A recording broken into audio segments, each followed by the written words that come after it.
Order, Madam Speaker.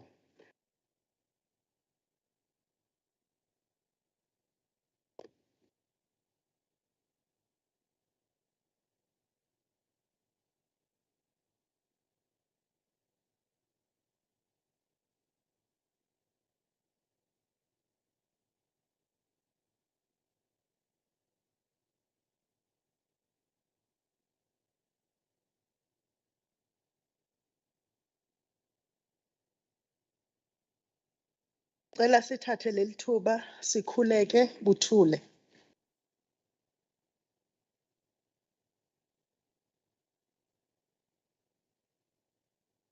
Amen.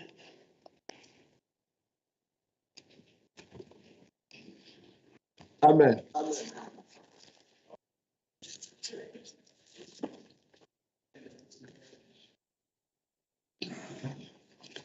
Sanibonani malunga ahloniphekile. Sizoqala nge-order paper. Sidlulise imibiko yalabo abathe basendulela kweli phakade.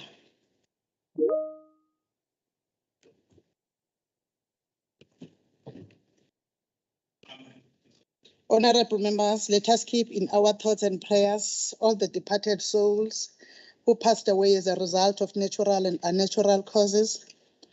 Any death that happens leaves family members, loved ones, friends and colleagues distraught and in emotional distress. Our hearts therefore go out to all of them. This also includes the bodies that might have been recovered since our last sitting of the House. May we rise, honorable members, and observe a moment of silence to honor all the departed souls, especially including those who passed on as a result of the recent floods.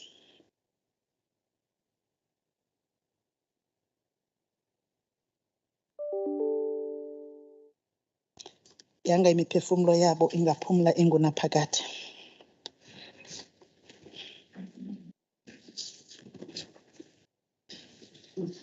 Honorable members, we are now on announcements, which is item number 3 on the order paper. Today's sitting is intended to deal with the general budget debate, which will pave way for the work of the Committee of the Whole House to begin. Another announcement is of honorable members who are currently not well. The Honorable CQ Madlopa and the Honorable PN Msimango are not well. May we remember them in our prayers and well wishes. Honorable members, may I take this opportunity to wish a belated happy birthday to the following members: Honorable S. Hussein, Honorable S. Sinkosi, Honorable N. R. Majola, Honorable B. Singh, Honorable E.V. Dube, Honorable M. Kaula, Honorable S.W. Mshengu, and Honorable T.S. Mjali. I would also like to wish Ngiyathokoza Somlo.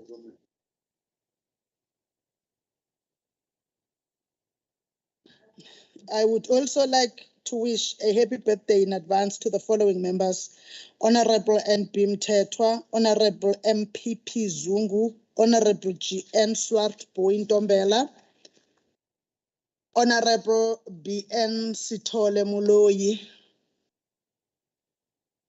and Honorable L.D. Ngubane, Honorable H.U. De Boer. On behalf of everyone, I wish you members a wonderful year ahead of you. Honorable members, also on members that are unwell, the chairperson of the Environmental Affairs Portfolio Committee also fell ill while she was on duty in Ugu, conducting oversight in Umdoni. We wish Honorable S.W. Mshengu well in his recovery and appreciate the member of the staff who assisted during the hour of need in that particular oversight, the researcher attached to that portfolio committee. Your work is acknowledged. Honorable members, we hope that the South African Muslim community who celebrated Eid al-Fitr yesterday had a most joyous celebration, and we continue to be sending them well wishes. Honorable members, it is vital that all members who take part in debates email their electronic copies of their speeches to Hansard after delivery. At times, the quality of the audio during debates presents a challenge, and this is usually due to connectivity problems. If Hansard transcribers are unable to hear what a member says during a speech, that part of a member's speech is recorded as inaudible or indistinct and is therefore lost to posterity. That is why it is important for members to send electronic copies of their speeches to Hansard so that transcribers may be assisted to produce a true record of proceedings in the House. If members experience connectivity problems and are unable to deliver their speeches themselves, another member, whip of their party, must deliver the speech on their behalf so that it is on record. Otherwise, it will not appear on Hansard at all.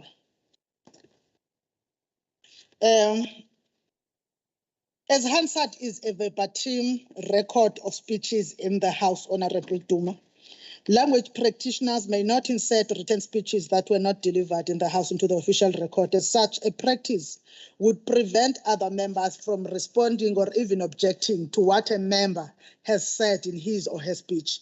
It would also rob members of the opportunity of raising points of order if such a speech contains anything that is contentious. So, honorable members, that is why we have consistently requested whips to ensure that their party members who are scheduled to speak during debates email their speeches. You all know the emails that you have to send to. You are also, honorable members, urged to submit your disclosure of financial interest forms. The deadline for submission was 30th of April 2022. But forms may continue to be handed in to the office of the secretary or to Mr. Nishan Sukraj, or alternatively can be emailed directly to Mr. Sukraj. Lastly, honorable members, I wish to express my sincere appreciation on behalf of the legislature as a whole to the generous people of KwaZulu-Natal, including you, our own members, and members of the staff who have heeded our call to donate water, food, and other necessities to assist victims of the devastating floods in our province. We managed to deliver all contributions to the Provincial Disaster Management Center in Pietermaritzburg for onward transmission to victims who find themselves in dire straits. Our hearts go out to all people who have lost their homes and their loved ones, as well as those whose relatives and friends are still missing. The devastation these floods have wreaked is indescribable, and we pray for courage and strength as we start to rebuild from the ground. We will now, honorable members, move to item number 4, announcements or reports by the Premier.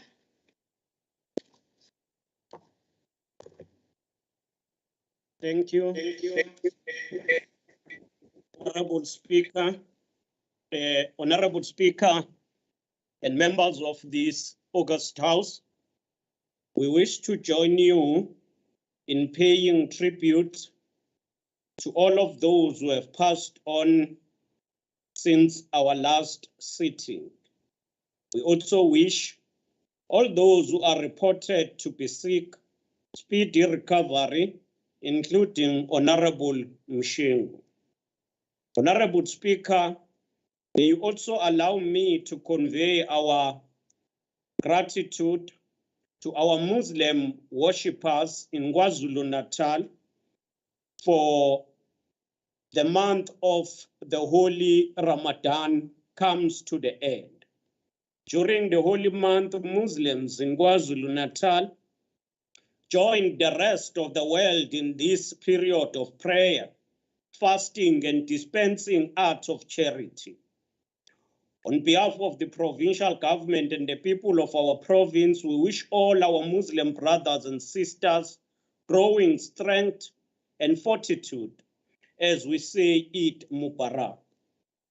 Honorable Speaker, on the 2nd of May, this past Monday, Ibandla lamaNazaretha commemorated its founder, Inkosi Isaiah Shembe, who founded the church more than a century ago, in fact, in 2010.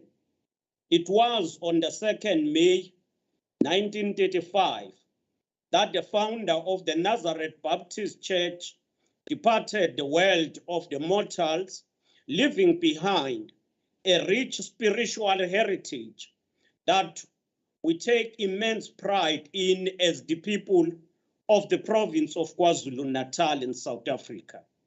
Sithi Amen. Honorable Speaker, KwaZulu-Natal continues to grapple with the challenge of the disaster and its aftermath. Yesterday, we conducted a site visit led by MEC Nkonyeni, where we visited N2 at Umgababa in the south of Durban. We further visited the Durban South Water Aqueduct in Umlazi and ended up in the cleaning campaign at Rosberg Testing and Licensing Station. We want also to thank all members of the Executive Council and members of the Legislature, as well as NGOs, the faith-based community, the business leaders, and various leaders of political parties who continue to lend a hand in supporting those who have been affected by the floods. We want to assure this House that the work of restoring services have commenced as we announced yesterday. Honorable Speaker, our province is currently hosting over 4,000 delegates from close to 40 countries at the Inkosi Albert Luthuli International Convention Center during what is called Africa's premier travel trade show and one of the largest in the world. The Africa Travel Indaba, which started on the 3rd and will finish on the 5th of May, returns following a 3-year absence due to COVID-19 pandemic. The Indaba will provide a much-needed boost to our tourism sector and our program of recovery and rebuilding as we emerge from the pandemic and the recent floods that devastated our province and the country. Honorable Speaker, those are few announcements that we wish to present to this House. Thank you, Honorable Speaker and honorable members. Thank you, Honorable Premier. Now we will move to the formal motions or notices by the Chief Whip.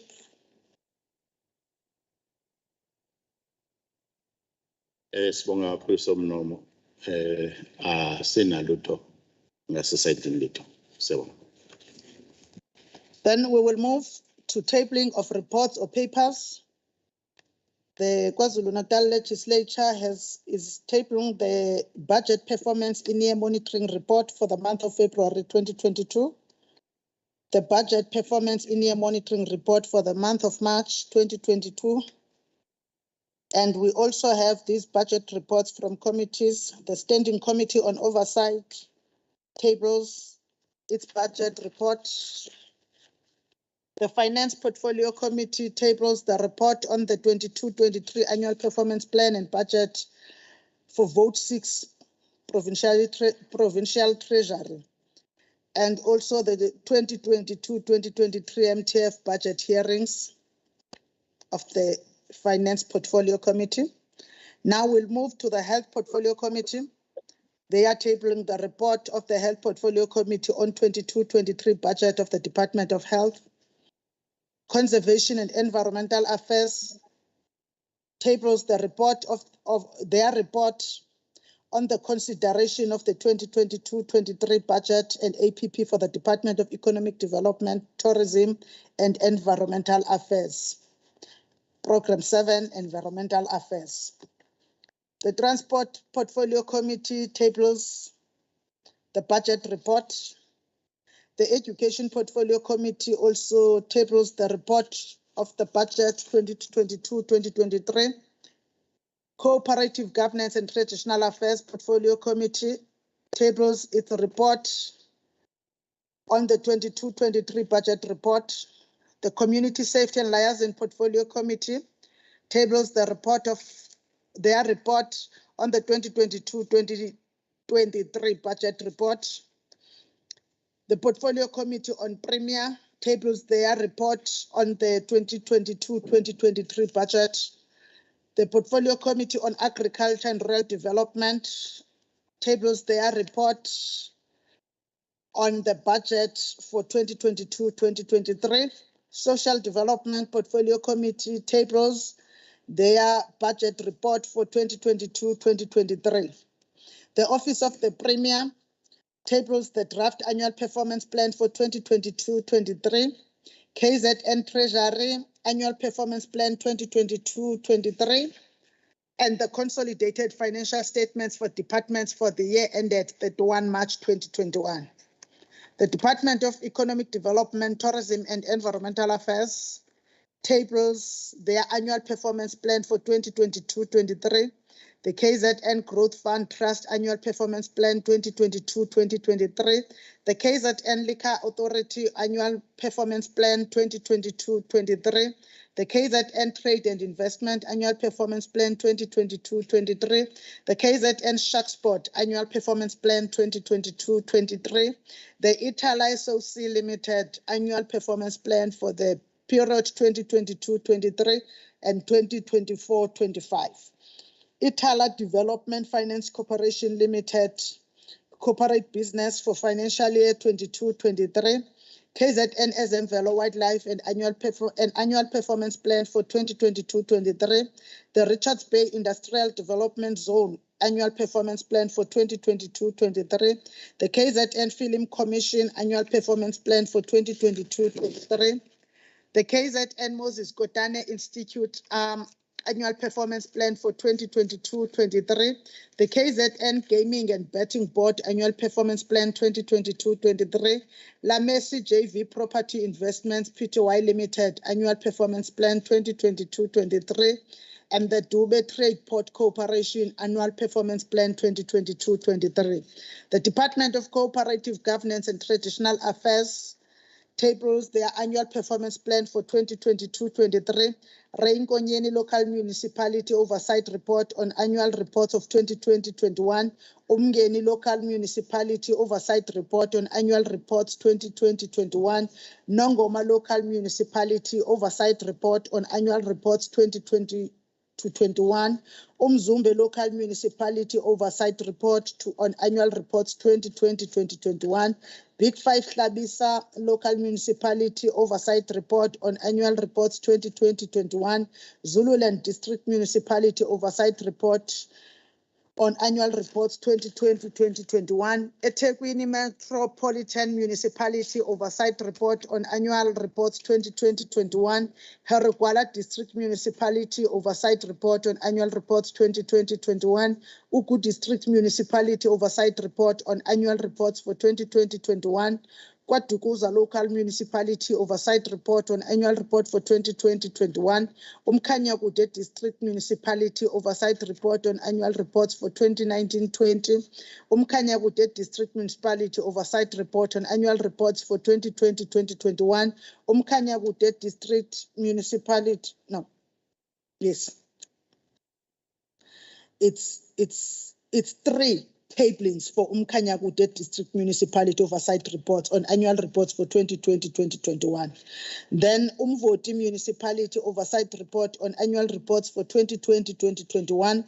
Mandeni Local Municipality Oversight Report on annual reports 2020-21.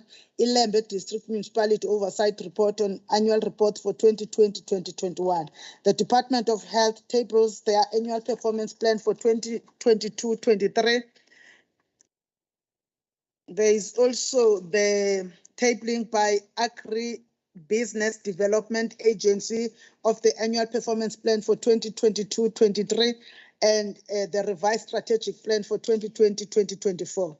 The Department of Public Works and Human Settlements tables the annual report, the annual performance plan for 2022-23, Department of Public Works annual performance plan 2022-23, and the Department of Community Safety and Liaison tables their departmental annual performance plan for 2022-23.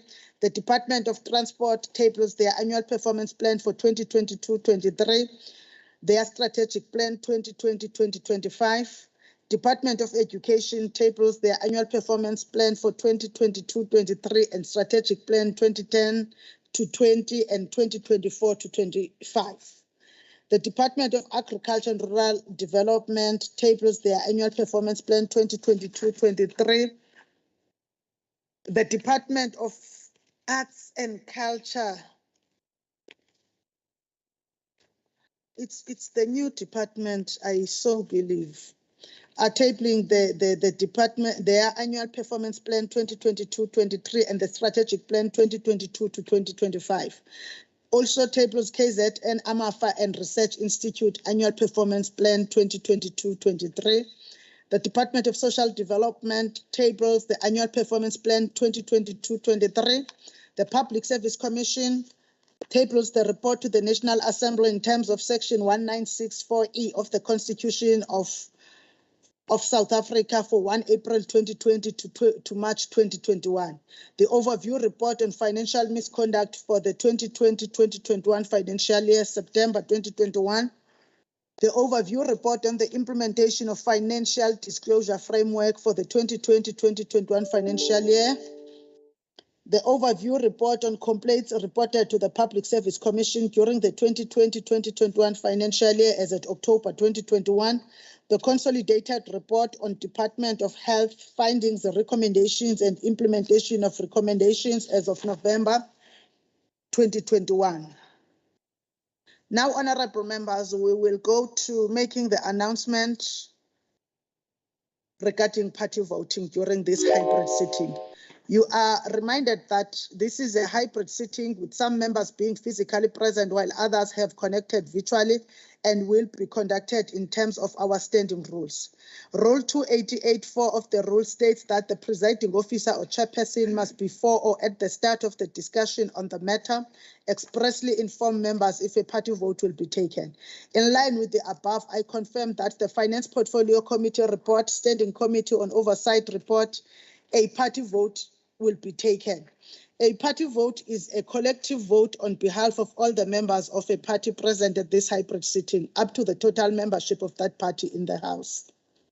I will, however, allow an opportunity for any individual member to vote differently from his or her party, or to abstain if any member wishes to do so. We will now proceed with the rest of the matters on the order paper. Honorable members, as you are aware that today we will be having a general budget debate and voting on the reports that are before us. And you are well aware that the MEC for Finance, Honorable Dube Ngube, is responsible for responding.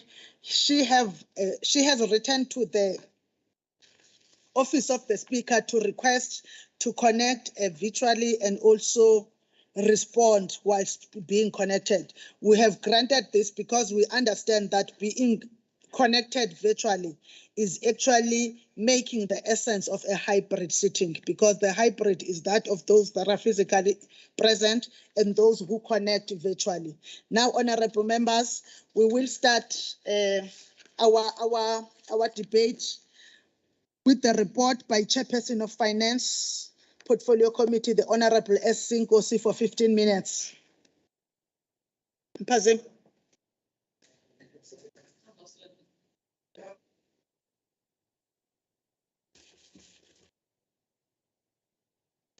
Engathi speaker ngisagqoka mangizemsebenzini ngoba ukugqoka kwami kudala inkinga. Thank you very much Somlomo ukuthi usinike leli thuba ukuthi sithule lo mbiko egameni lekomiti lezezimali KwaZulu-Natal. On the 15th of March 2022, the Finance Portfolio Committee and all legislature committees received a comprehensive briefing from Provincial Treasury on the budget under review. KwaZulu-Natal Treasury also assisted our committee with the pre-hearing briefings prior to each and every hearing.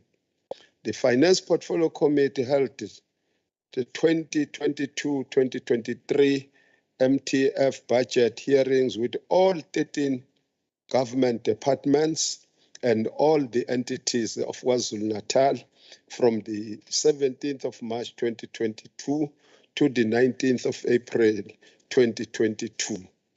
The KwaZulu-Natal Legislature vote number 2 was not part of these hearings because the standing rules are clear and that budget is dealt with by the sister committee called the STACOV.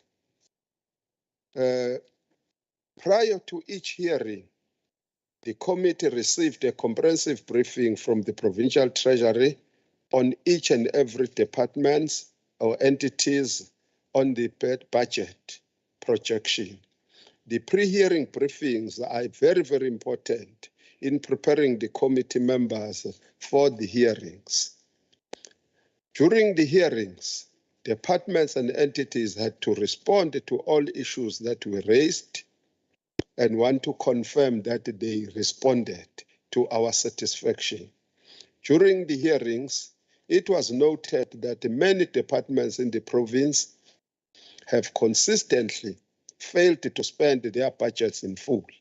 Most of the underspending is found under compensation of employees. This is because of the slow pace by these departments to fill the vacant critical posts. The non-filling of the vacant critical posts has a negative impact on governance and delivery of services due to the lack of sufficient capacity. Departments are urged to spend their allocated budgets in full by the end of the financial year. The Department of Health and Social Development are examples of the departments which don't have the CFOs. And this is a concern that we raised very strongly during the engagement. The rationalization of entities is another issue that the committee has raised concern over. Many entities have critical vacant posts that remain vacant due to the ongoing rationalization of entities program. The committee urges the rationalization committee to expedite the process to bring stability, a sense of certainty, and continuity in the affected entities. The committee also noted that all departments were allocated substantial infrastructure development budgets. The committee applauds this because infrastructure development is one of the best ways to kickstart the economy. Departments were urged or are urged to set aside at least 5% of their annual infrastructure development budgets for the maintenance of the existing infrastructure. There is a notable trend whereby the EPWP grant allocations for many departments have been reduced. This is a concern as EPWP grants contribute to the creation of employment opportunities in the province. Departments that are recipients of this grant are urged to ensure that they spend these funds in full and account for them correctly so that the future allocations by National Treasury can be higher. Several departments raise concern about the slow pace of infrastructure development by the Department of Public Works. The committee urges the Department of Public Works as the implementing agent of choice in KwaZulu-Natal to increase its capacity so that it can meet the demands and increase the pace of infrastructure development as required by its client departments. Portfolio committee chairpersons and members were invited through the cluster committee managers to attend hearings relevant to their portfolio committees. Some portfolio committee members attended the hearings and participated in the discussion. The role of the portfolio committees in following up during the financial year on the recurring and transversal findings is extremely important and is included as a standing item on the committee's agendas. Furthermore, the portfolio committee urges the portfolio committees are urged to scrutinize responses to resolutions by the departments, as well as monitor closely the expenditure and implementation of the turnaround plans in instances where departments are requested to provide this to ensure balanced expenditure of their allocated budget at year end and ensure efficient service delivery on the ground. Lastly, Honorable Speaker, the portfolio committees are urged to request monthly expenditure projections from departments during their monthly meetings. This will assist in ensuring intervention where departments are showing signs of slow spending that may result in underspending at the year end. In conclusion, Honorable Speaker, on behalf of the Finance Portfolio Committee, I would like to thank members of the Executive Council, accounting officers, and officials of various departments and entities for cooperating with us so well during this engagement. We also wanted to thank the MEC for Finance and the officials of the Provincial Treasury for the support that we always receive from them. We, as the members of the Finance Portfolio Committee, we wanted to thank the chairpersons and members of various portfolio committees for attending the budget hearings. The 41 resolutions that we took during the 2022-23 MTF budget hearings are hereby submitted for adoption by the Legislature. I want to confirm, Speaker, that this report was unanimously supported by all parties who attended the meeting yesterday. We thank you very much, Honorable Speaker.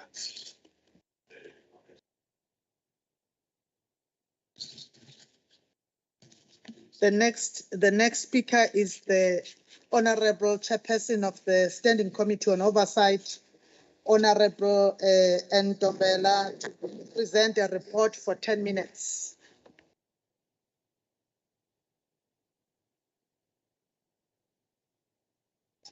Thank you, Honorable Speaker. We're here to present the Standing Committee report on oversight on the consideration of the draft APP and the draft budgets for vote to KZN Legislature for 22-23 financial year. The report reflects the views of the Standing Committee on Oversight following the presentation and consideration of the Legislature budget allocation for 22-23 financial year. We met as a portfolio committee on the 16th of March 2022 to consider the budget allocation as presented. Submission of information and usefulness thereof. The committee wishes to commend the Legislature for having been diligent in the provision of the reports to the committee and also for tabling their accountability report to the House consistently. The reports that have been presented by the Legislature to the committee have been reliable and have shown the seriousness with which the institution is taking their accountability role.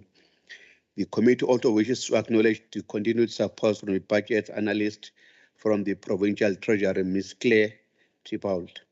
The information provided by the Legislature has always given the committee an assurance on the exact financial state of the Legislature, even in the times where we are witnessing the budget cuts that are being implemented countrywide. The summary of the budget allocation to the Legislature was reported to be 644,322,000 rand. The operational budget is as outlined 554 million, statutory amount 89 million, of which remuneration of Speaker and Deputy Speaker is outlined. The total budget coming up at 644,322,000.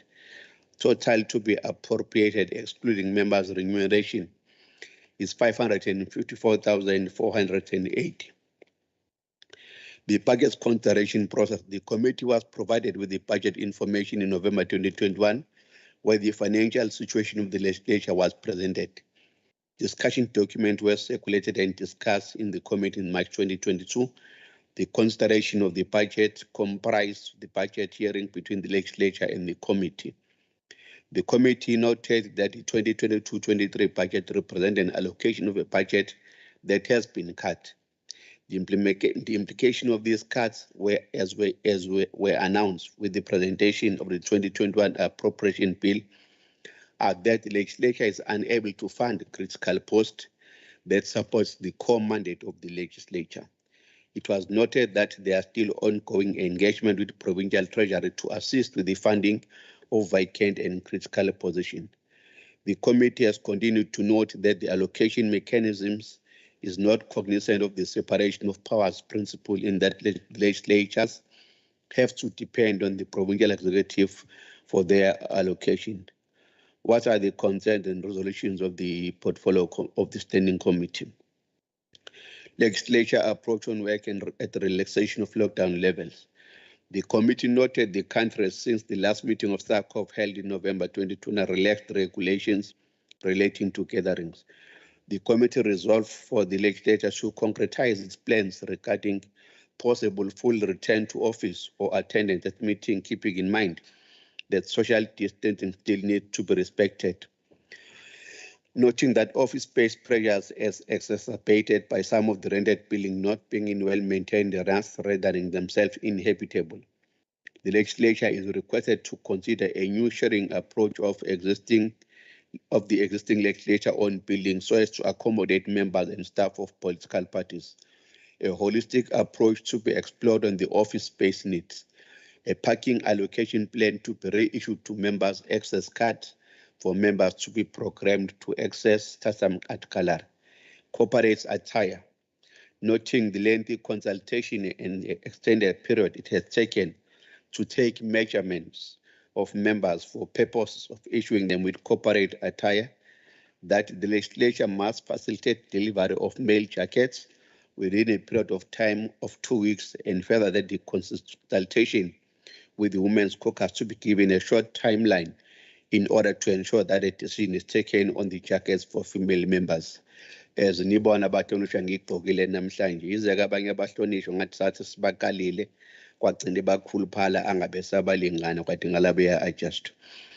On hybrid systems of the meeting, that the Legislature, in attempting to save on costs, would engage the hybrid mode of meetings where PA system is hired and a service provider provided, even if there is one person who is connected virtually. It is resolved that the Legislature analyzes the cost as a result of use of procured system and explore the use of own PA system. Further, the legislature to explore the possibility of fully equipping and resourcing the IT section to be able to deliver as per demands of the institution. On budget cuts, the shrinking financial resources of the institution, we resolve that the legislature make a presentation to the Committee of Chairpersons on the financial pressure in order for committees to be able to make decisions that will assist in further saving of cost. That the legislature to make further cost-saving proposals regarding the external event of the legislature. It is further resolved that the legislature continues to pursue the issue of top slicing of the legislative sector. Support by Treasury during off-site meeting, noting that the provincial Treasury does not give support to committees in instances where committees are undertaking oversight visits around the province. We resolve that Treasury be engaged to ensure that committees do get support from Chair Treasury, even when operating outside of Peter Marie's spec. The committee unanimously supported the budget. Thank you, Chair.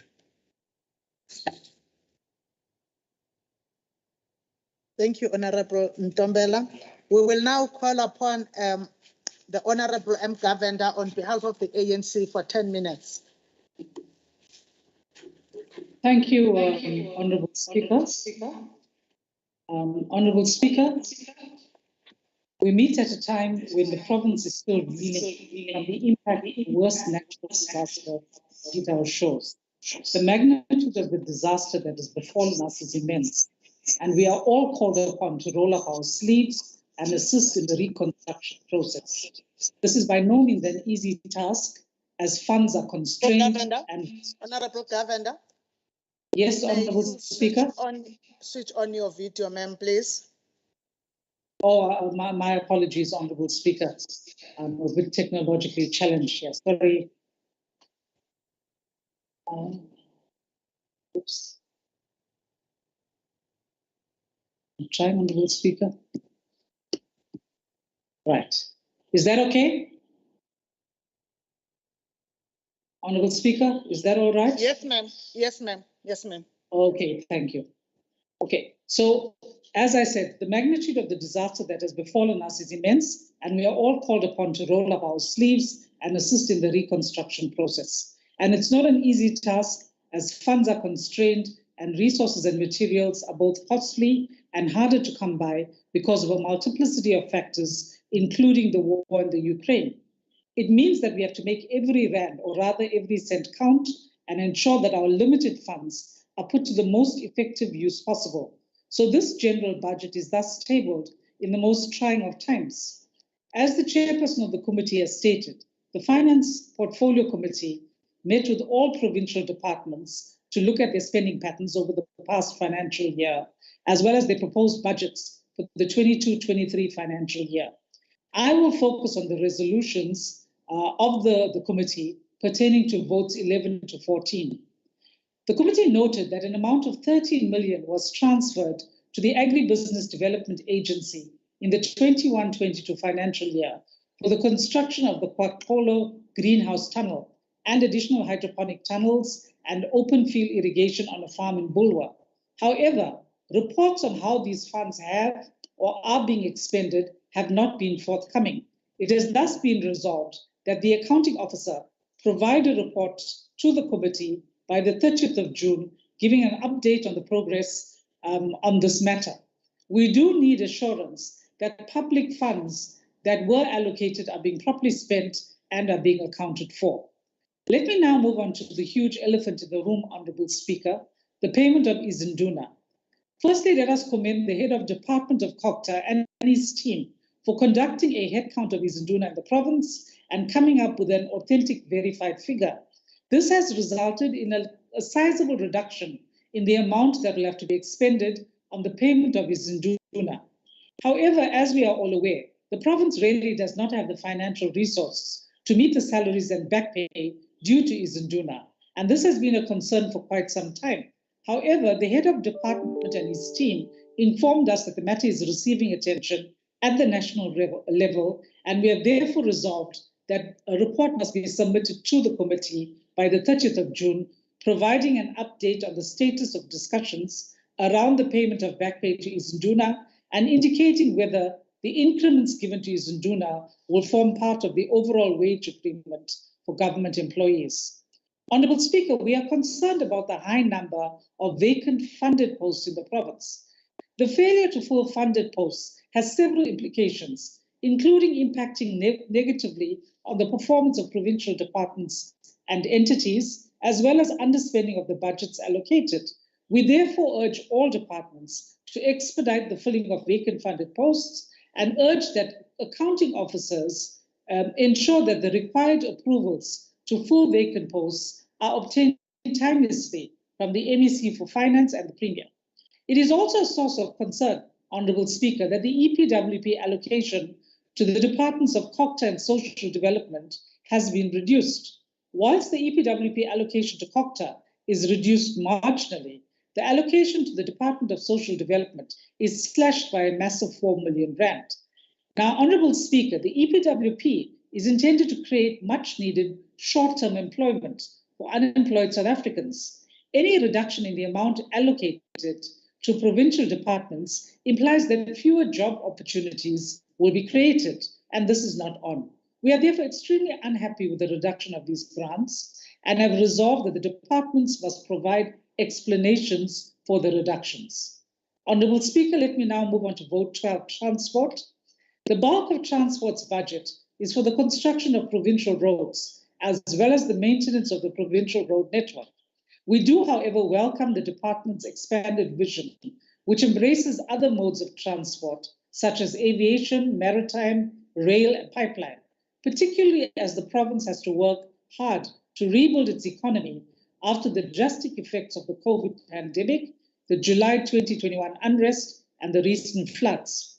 So it is therefore a problem, Honourable Speaker, when we hear about the department continuing to experience challenges in accessing the quarry for gravel road maintenance. When we met with the Department of Transport, we were informed that they had undertaken to enter negotiations with the Department of Mineral Resources and Energy and COGTA to unblock bottlenecks in accessing the quarry. And this is a long overdue problem, and we want the accounting officer to give us an update on the progress of these negotiations by the 30th of June. Honourable Speaker, the Department of Social Development had projected to overspend its 2021 budget by 10.644 million, and the over-expenditure is largely attributable to goods and services. This over-expenditure due to accruals is also due to accruals that have built up over the prior years. And the issue of accruals is a sore point, Honourable Speaker, as it is something that we have repeatedly cautioned against. What departments often do is hold back on payments because they have used up their budgets and then carry the debt into the following financial year. And this has a ripple effect. As service providers get shortchanged, smaller ones could become insolvent, and the department's next budget gets eaten into as the accruals have to be paid first and service delivery spending for the year drops. Accruals are bad news, as the Department of Social Development has discovered. And in this case, the accruals are against property payments relating to security services costs. The department's projected overspending is also due to under-budgeting for compensation of employees and filling vacant posts without assessing whether funds are available or obtaining approval from the MEC for Finance and the Premier. There has to be some consequence management in this regard, as the reason for instructing departments to obtain approval prior to advertising and filling posts is to prevent over-expenditure. Clearly, the DSD has not adhered to the requirement, and we are seeing the results. The Finance Portfolio Committee has thus resolved that we must get a report from the department on whether the department has paid all security-related accruals that contributed to its over-expenditure in 2021 in full, and also whether it's got the required approval from the MEC for Finance and Premier to fill vacant posts in 22-23. Also, whether it has conducted an accurate assessment of the availability of funding so that it can budget appropriately and correctly for the compensation of employees. Honourable Speaker, another issue related to this is that DSD finds itself in the unenviable position of having to reduce its compensation of employees' budget by more than 61.8 million. And we will then have to get a report on just how many posts they will be able to fill in the 22-23 financial year, given this reduction. Still on the issue of human resources, Honourable Speaker, we have to regretfully report to the House that the Chief Financial Officer post in the Department of Social Development has remained vacant over the last 10 years. This is a critical post, as the CFO is an essential part of management and contributes in no small measure to good governance and the implementation of the PFMA. In fact, many of the shortcomings in good governance and sound financial management that are in the department may be attributable to the fact that it has not had a permanent CFO for far too long. This post needs to be filled urgently.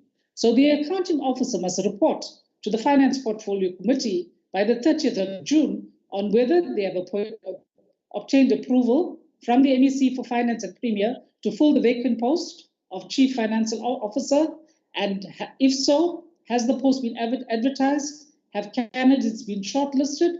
We want to know, Honourable Speaker, whether this post of Chief Financial Officer will be filled before the end of the 22-23 financial year.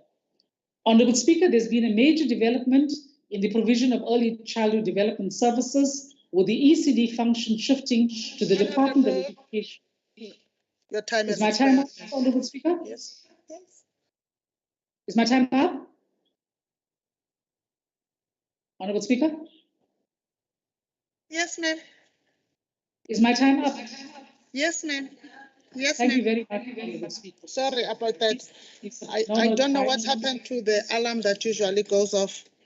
Thank The next member for 10 minutes on behalf of the Inkatha Freedom Party is Honorable V.F. Sabisa.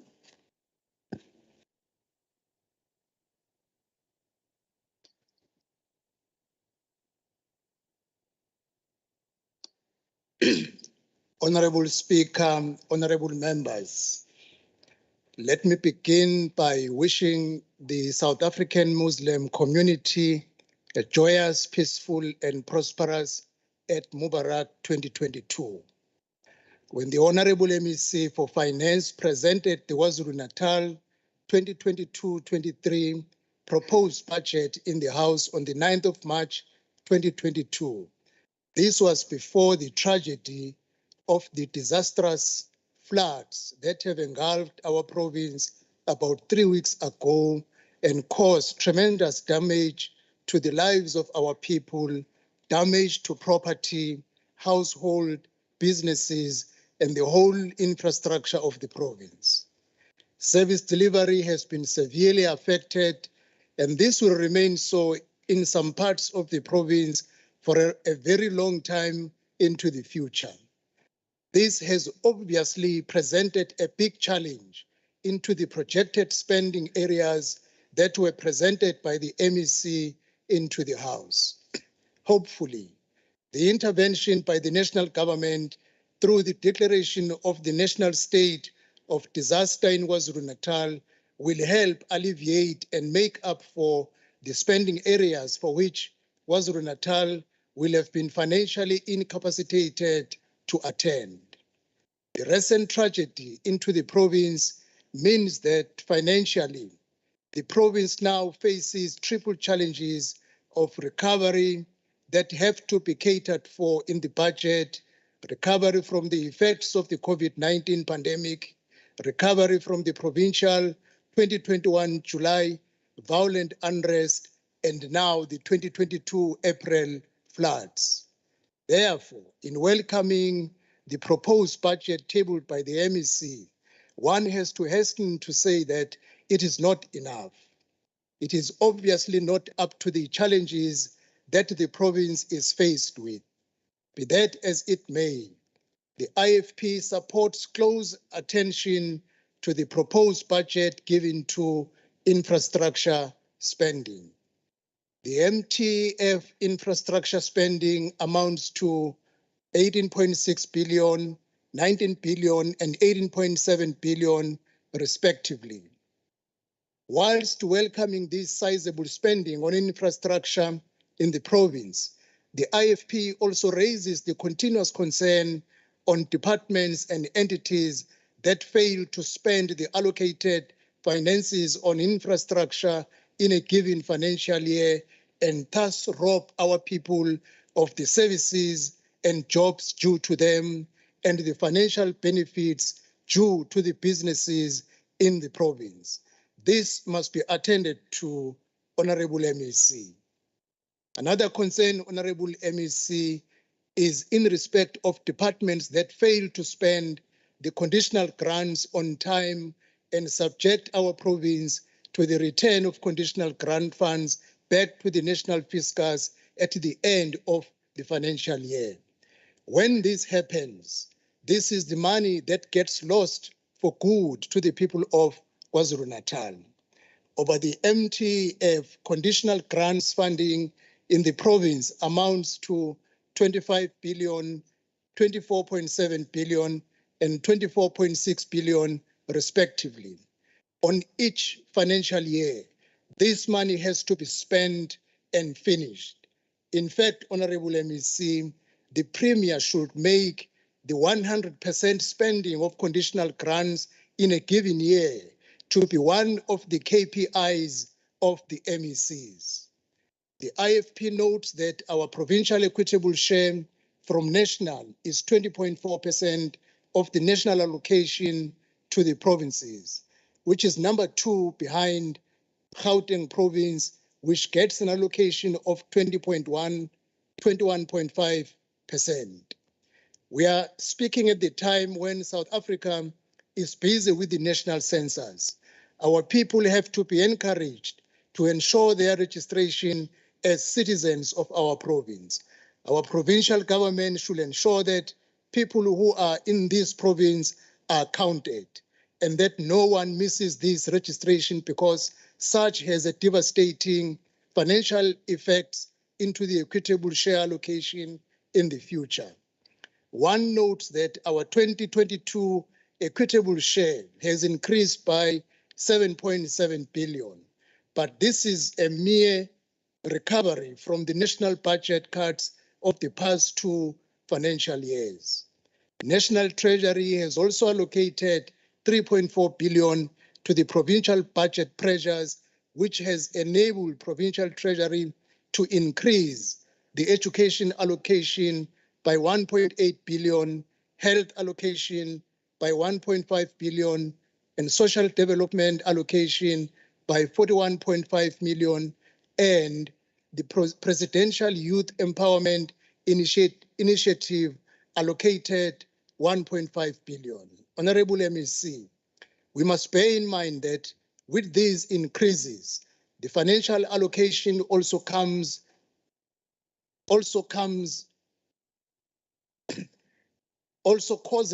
the increase in the temptation to those who have itching hands. We trust that the provincial treasury and the committee oversight programs will also intensify their watchdog efforts over the provincial funds. The financial year also brings with it the function shift of the ECD function that migrates from social development to education. The normal norm in government is that funds follow the functions. We are hoping that this shift will not overburden education financially and otherwise, especially in respect of proper funding of programs. The departments of sport and recreation and arts and culture also badged. In the same vein, the IFP hopes that processes have been properly followed to ensure a smooth transition, which ensures that employees do not get unnecessarily disadvantaged by the merger, that positions that come together get considered properly in respect of ethical and logical placement, and that financial considerations of the merger do not compromise ongoing programs of service delivery. These are some of the issues the IFP will be monitoring closely in our oversight responsibility. This includes a transition of personnel from one era to the other in the royal household finances. We will ensure that His Majesty, as he ascends the throne, get the financial recognition and respect that he deserves from the finances of the province. the Honorable MEC tabled a proposed budget of 143.3 billion for the coming year. Of these, 2.9 billion is contingency reserves. It has never happened before that the province put so much money in our reserves. But the MEC explained that the actual contingency reserves is only 350 million rand. This explanation allayed our fears, as one was already thinking of clandestine doings. Even then, we will closely monitor that the 2.8 billion put in the contingency reserves earmarked for the 2022 wage agreements get spent specifically for that purpose. It is true that unemployment has continued to rise in our province, especially youth unemployment. Economic development has continued on a downward spiral. Efforts at reviving the economy have faced one tragedy after the other, including national phenomena. The MEC has raised a concern on the property sector that has so far failed to benefit the previously marginalized, and we support this concern as the IFP. The transformation in the property sector has been very minimal since 1994. The MEC has raised a concern that indigenous people in the townships and in rural areas are only consumers of good. It is this kind of concern that has led the Gauteng province proposing a township economy bill, which they are busy with in order to benefit the township economy. Before 1994 in our province, township economy was very vibrant. Post 1994 as a party, we even proposed that those businesses which were affected by political violence between 1994 must be compensated. I'll come back, Honorable Speaker. Thank you. Thank you, Honorable Member. The next speaker on behalf of the Democratic Alliance with 8 minutes is Honorable F.A. Rogers. Thank you very much, Madam Speaker. As the province of KwaZulu-Natal slowly recovers from the devastating floods just over 2 weeks ago, our thoughts and prayers must still remain with those who lost their loved ones, and some who are still agonizing in the process of trying to find their friends and their relatives, and of course those who have lost their entire worldly possessions.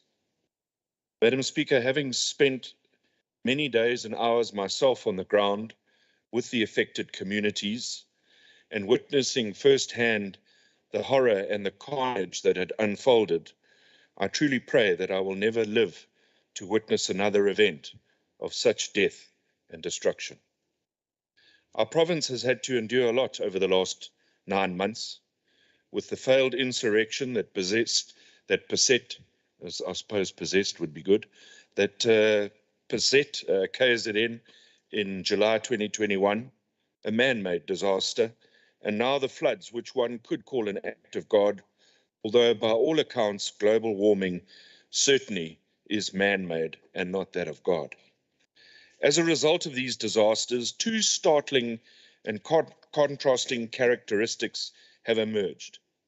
The first is the absolute resilience of the people of our province. Through all of this chaos, death, and destruction, our people have shown their determination to overcome the odds. The second characteristic is that of a government and its structures, a weak and feeble state. There remains only one rhetoric, and that of a failed state. Just recently in Polity, the Premier was quoted, and I quote, "He, the Premier, referred to the province as a capable developmental state," adding that while it was focusing on attracting investments and improving the ease of doing business, it would not hesitate to implement policies and legislation that disciplined all stakeholders so that the benefits of a growing economy were equitably shared. Close quote. Imran Bacchus of the Durban University of Technology had the following to say, and I quote, "If we had a functional state, it would have taken preventative measures to reduce the risks of flooding, maintained infrastructure properly, and sprung into quick action and effective action when flood waters overwhelmed even the best laid plans. But we have a largely failed state, a state that is more a kleptocracy than a social project," I close quote. Imran Bacchus is indeed on the money in his statement. Everybody, including National Treasury, have lost faith in KwaZulu-Natal. Disaster relief funding and the expenditure thereof now has to be monitored, both at a national level and by the Auditor General. Ask yourself, would this be the case if KwaZulu-Natal had a capable and ethical estate? Yet the Premier still believes we have a capable state that will attract investment. Madam Speaker, in dealing with the 22-23 budget allocation of just over 140 billion and the provincial track record on expenditure, it becomes once again evident that we do not have a state to effectively implement our budgets. In fact, what we are doing here today and over the next few days is merely a legislative exercise and a pre-required mandate. A case of continually dealing with the symptom and not the cause. Madam Speaker, allow me to highlight this by example. If members read the report, the Finance Committee report and resolutions contained in the budget hearing, all is revealed. During the hearings, it was noted that many departments in the province have consistently failed to spend their voted budgets in full. Most of the underspending is found under compensation of employees. This is because of the slow pace by these departments to fill vacant posts. The non-filling of vacant posts has a negative impact on governance and delivery of services due to the lack of sufficient capacity. The report moves on. Several departments raised concerns about the slow pace of infrastructure development by the Department of Public Works. The committee urges the Department of Public Works, as the implementing agent of choice in KwaZulu-Natal, to increase its capacity so that it can meet the demand and increase the pace of infrastructure development. Thirdly, there's a notable trend where the EPWP grant allocations for many departments have been reduced. This is a concern, as EPWP grants contribute to the creation of the Finance Portfolio 2022-23 MTF budget hearings, and it creates employment, most importantly. These three findings, Madam Speaker, alone are nothing new. Different year, same transgression.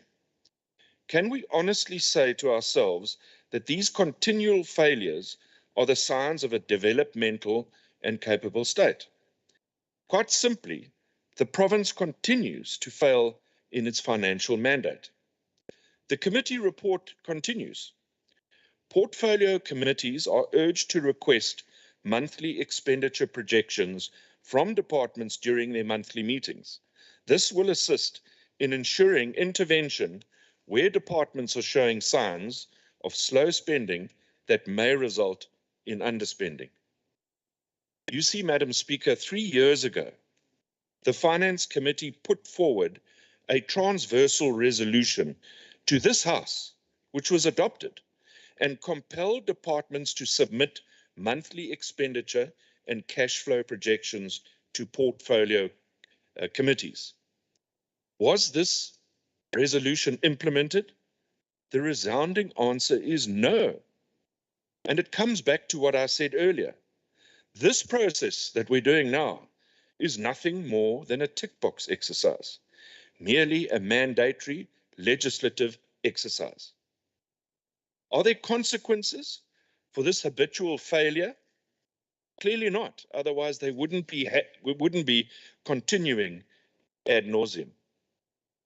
In debating this budget, as I previously stated, we appear to be unable to deal with the cause, but continually with symptoms when it comes to the management of our budgets and our departments. effective budgeting and oversight of expenditure means little when departments cannot or will not comply with the PFMA and Treasury regulations. An example of this is the disgraceful irregular expenditure as a result of non-compliant departments. This figure, Madam Speaker, of irregular expenditure currently stands at a shocking amount of 48 billion rand. That's 30%, almost 30% of our current budget. And then let's add on to that the 400 million rand for entities. The next speaker for 9 minutes on behalf of the EFF is Honorable LG Seja.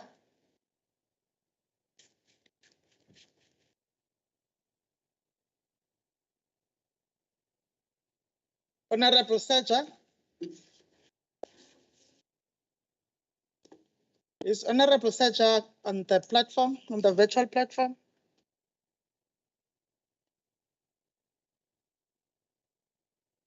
Honorable Seja? Honorable Seja is not on the virtual platform, so it means that he falls off. We will move to the next member on behalf of the ANC for 11 minutes, Honorable RZP Zulu.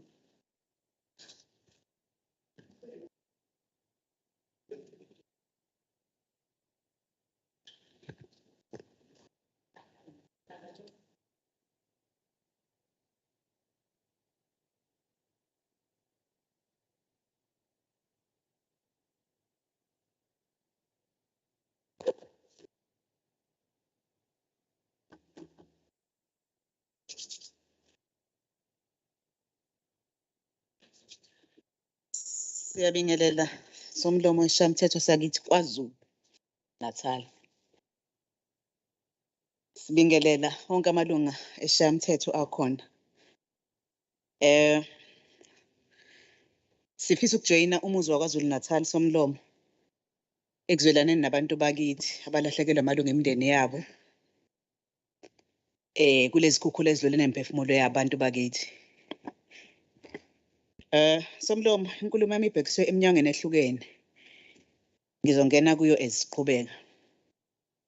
Department of Education in KZN is one of the departments affected by the COE's shortfall of 974 million, which is one of the areas that requires special focus. The department is affected by the budget cut. However, it is worth mentioning that both the Department of Education and Treasury agree that there has been budget cuts.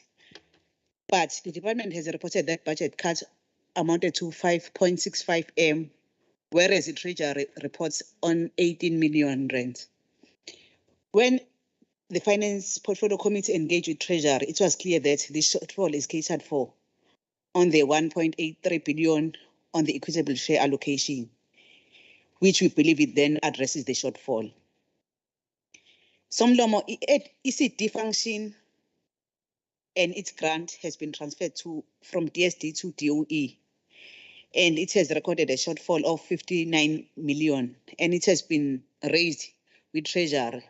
And the response was, budget cut came as a result of the number of learners provided by the Department of Education were less than those that were provided by the Department of Social Development.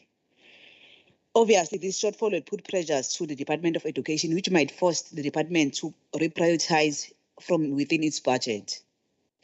Honorable Speaker, performance of Education Department on EPWP grants. On the social sector EPWP incentive grant, during the 22-23 financial year, grant allocation, it amounts to the 30.508 million, and an increase from the previous year, which was 28.543 million, an increase of 1.965 million. This increase is as a result of spending well and accountability, which we always encourage as the legislature, that departments must be able to account on spending. And we really commend the department in this particular practice. Honorable Speaker, also the performance of Education Department on EPW grants, the integrated grant for provinces, the allocation has also increased with 83,000 because in 2022, 23 financial year, we have seen an increase of 2.193 from 2110 which then says they were able to account for what they have used, which is a good practice. Somlomo, they still surplus educators in schools that have experienced decline in enrollment. Movement of educators to those schools where enrollment has increased must be fast-tracked so as to avoid double parking, and department must ensure that they meet the curricular needs for the next school. This must be given a priority as uKhongolose asinikeza umyalelo wokuthi ukho konke esikwenzayo kodwa imfundo yezingane zesizwe ingenye yezinto okumele sizibeke eqhulwini. On the SNNP grant allocation, we have seen an increase for the current financial year, an increase of 195,277 billion, which is an increase of 121.175 million. It also says that the department has been able to spend and also to account. But the department has indicated that there is a shortfall of 39 million. We then engaged the National Treasury. They promised that they will investigate the matter and give the report. Honorable Somlomo, on health, one of the challenges facing the department is a vacant post of the CFO that has been vacant for more than 10 years. This is one of the critical posts that needs to be given priority. Part of accountability, accounting officer must fast track this process. Department of Health must also deal with medical legal claims. It has been reported that they have set up the team that deals with the claims. We believe they are now in a position to deliver. That will be then shown in the progress report as we continue with the work. Department seems to have regressed in collection of patient fees, yet they once developed a very progressive collection system. We urge that they improve in this particular aspect of collection. On grants, social sector EPW grant for provinces, we have seen an increase of about 5.065 million. Hence, it is 26,293 allocation for this current financial year, an increase from 21.228 million in the previous year. This is a good practice, and we really commend the department for adhering to the legislated accounting practices. But also on the EPWP integrated grant for provinces, an allocation of 11.736 on this financial year, as opposed to the previous year's 12.689 million, which we have seen a decrease of 953,000. The possible reason might be underspending or failure to account, or it might be both. They underspend and they fail to account to what they've spent on. We encourage the department to improve in this particular regard. Human settlement, there are resolutions taken by the department, but seems to lack implementation. The issue of the establishing housing fund, I think it must be prioritized. But also there are municipalities that were given the developer status and they are failing to deliver izindlu kubantu bakithi. Mhlawumbe ke esingakuphosa nje emnyangweni ukuthi uqhutshekwa nini nokwakuvunyelwene ngakho. Siyafisa ukukubalula ukuthi ukulethwa kwezindlu akukhona nje ukuthi siletha ngoba kunesidingo, kodwa kukhona la ekwavunyelwana ngakho. Siyavumelana ngakho kusomqulu wenkululeko mhla zingama-26 kuNhlangulana ngo-1995 lapha eKliptown. Kodwa-ke siba umthetho otholakala kumthethosisekelo wezwe laseNingizimu Afrika, the Act 108 of 1996, ukuthi kubalekile ukuthi abantu bakithi sibaphe uphahla lokufihla amakhanda. So siyafisa ukuthi uma kungenzeki akushushisweke ukuthi ibuyele kwi-department. But we are also noting, Honorable Speaker, that EPWP integrated grant for provinces. In this financial year, it is 6.499 million in the current financial year, but it's a decrease as last year it was, in the previous year, it was 7.149 million. It is now less with 650,000. This is also due to either a non-spending or a lack of accountability. We urge the department to improve in this particular regard. The last department, Honorable Speaker, is the Community Safety and Liaison. This is the department receiving the smallest allocation in the legislature, and is one of the departments that fails to spend.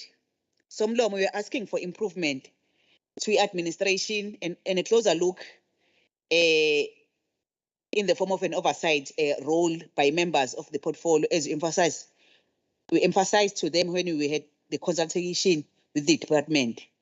On the EPWP grant, it must be noted that in 2021-2022, it was 4.161 million. And in this current financial year, it is 3.046 million. A decrease of more than 1 million. But if you can take on the previous years, from 2018-19, it was more than 10 M. Because of not accounting, it dropped to 7.007 M, and at least there was an improvement in 2021. Then this noticeable decline, we are therefore saying issues of accountability are legislated, and the accounting officer must be able to account for what they have spent. And this has a negative impact on service delivery, as we normally say we are lacking. But the issue of not spending, it has a direct bearing to the public, because we are unable to take services to the people. Siyabonga kakhulu Somlo. The next member, thank you, Honorable Member. The next member for 3 minutes is the Honorable CM Shinga of the NFP.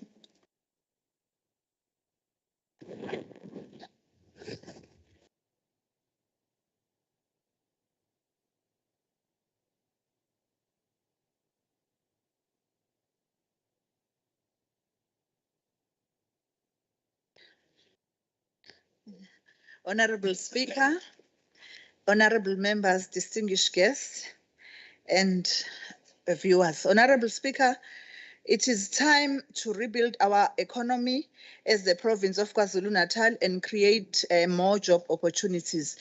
We see that the province of KwaZulu-Natal is still suffering from the impact of unemployment, and it is positive to know that the number of employed people dropped by 5.1% in the third quarter of 2021. That 5.1% has undoubtedly gone up since the fourth quarter of 2021, and when also taking into account the major impact of floods in our province, that percentage will go up. Honorable Speaker, we are gratified to see that the province has seen a significant allocation of 3.4 billion, 2.3 billion, and 2.7 billion injected back to the province over the MTF to pressures in education, health, and social development due to budget cuts from the last financial year. Also, the additions made to the provincial fiscus for the 2022 wage agreement of 2.2 billion and the Presidential Youth Employment Initiative that received a significant injection of 1.5 billion to education. We anticipate that there would be an improvement in the employment of our youth to address the rising number of approximately 59.3% of unemployed young people between the ages of 15 and 34 years. Honorable Speaker, the people of KwaZulu-Natal have bestowed to us the duty to lead them out of hunger, unemployment, as well as social constraint, and we shall not fail them. So it is our duty to ensure that there is provision of basic service delivery to all the people and that the budget is spent accordingly. The provincial equitable share receive an increase of 7.7 billion, 3.8 billion, and 2.7 billion over MTF. We appeal to the government departments to be more rigorous on how these allocated funds are spent, and for the province to put a watchdog to monitor and guarantee that service delivery is provided to enable those municipalities with limited resources to afford basic municipal administrative and governance capacity to perform the core municipal function. Honorable Speaker, we are concerned that the National Treasury indications that the department has been experiencing difficulty in collecting data to control the allocation of incentive portion of the provincial roads and finance grant. Thank you. The next speaker for 3 minutes on behalf of the Minority Front is Honorable Esther Korrachpanze. Thank you, Honorable Speaker. A heartfelt Eid Mubarak to our Muslim community and Akshaya Tritiya to the Hindu community for prosperous beginnings. Honorable members, KZN has the second highest equitable share of 139.5 billion, of which 114.5 is equitable share and 25 in conditional grants. The recent flood sees an additional 1 billion rand allocated to KZN. The substantive changes to the 2022 DORA bill clauses needs emphasis in all committees to ensure efficient spending. The general overview of the bottlenecks the departments face are rationalization of structure, assets, and entities, production of a real-time staff organogram, fully fledged internal audit, M&E, SEM, legal, research, and donor units, critical posts such as project managers and MBA graduates for senior posts, even in entities, presentation of plans before reports for all policy-directed programs, the skewed implementation of BBBE, affirmative action and employment equity policies, the implementation of RACIT and radical economic transformation with no physical policy seen or adopted by the KZN legislature, the political will to harness assistance through CSI activities, the political will to work with NGOs that can promote and add value to departmental strategic goals, the strengthening of risk management units and ethical empowerment programs, the silo mentality of departments in response or lack thereof to climate change response, the need for a permanent integrated provincial and municipal disaster management unit, the uniform adoption of ICT as a separate departmental budget line item, and the development of good regulations to enforce our laws. These will pave the way for a capable state, and we will have effective corporate governance and meet the 4 objectives of the PFMA. Honorable Premier, almost 30 years into democracy, KZN needs to lead the way by implementing less government and more governance, requiring cabinet focus. Voting on this budget is the most significant part of our work, Honorable MPLs. The bulk of the service delivery is located in the province, and our portfolio committees are the engine rooms to fuel spending and performance in the face of annual crisis management. The Minority Front supports these reports of the Finance and Staff committees and the commitment of all members. Thank you. Thank you. The next member for 3 minutes on behalf of the ATM is Honorable M.E. Pagati. Madam Speaker, the AGM welcomes this budget tabled on the 9th of March However, Madam Speaker, it is very difficult for us to debate this budget based on the tragedy in our province. Lapho abantu abaningi belahlekelwe impilo zabo. Speaker, we want to say to all of those, engathi uNkulunkulu engaba nabo. Speaker, siyabona ukuthi i-budget ukhona lapho eyenziwe khona yancane. Asizukhuluma kakhulu ngoba kwenza ukuthi yonke i-budget nje ekhona manje ibe ncane ngenxa yesimo esibhekene naso. Le nkulumo iyaba khona noma iyeza kulendlu kungakenzeki lokhu ubuhlungu kangaka esibhekene nabo. Kodwa esifisa ukusho nje ukuthi when the premier is actually dealing with the root cause, akubhekisiswe ukuthi abantu abamnyama bayasuse endaweni ezibalimazayo ngoba inkinga esibhekene nazo abantu bakithi abamnyama behlele endaweni ezimbi labe uma kufika izikhukhula ezifana lezi batholakale behamba bona bodwa emhlabeni. Sicela ke Speaker ukuthi sithi ngalamazwi siyayisupporta lenkulumo, sizobukisisa futhi ukuthi ama-department wonke asebenza ngendlela kuyiyona yona ekwenzeni ukuthi abantu bakithi baphume emahholo emasontweni bazibone nabo besempilweni enhle. Siyabonga Speaker.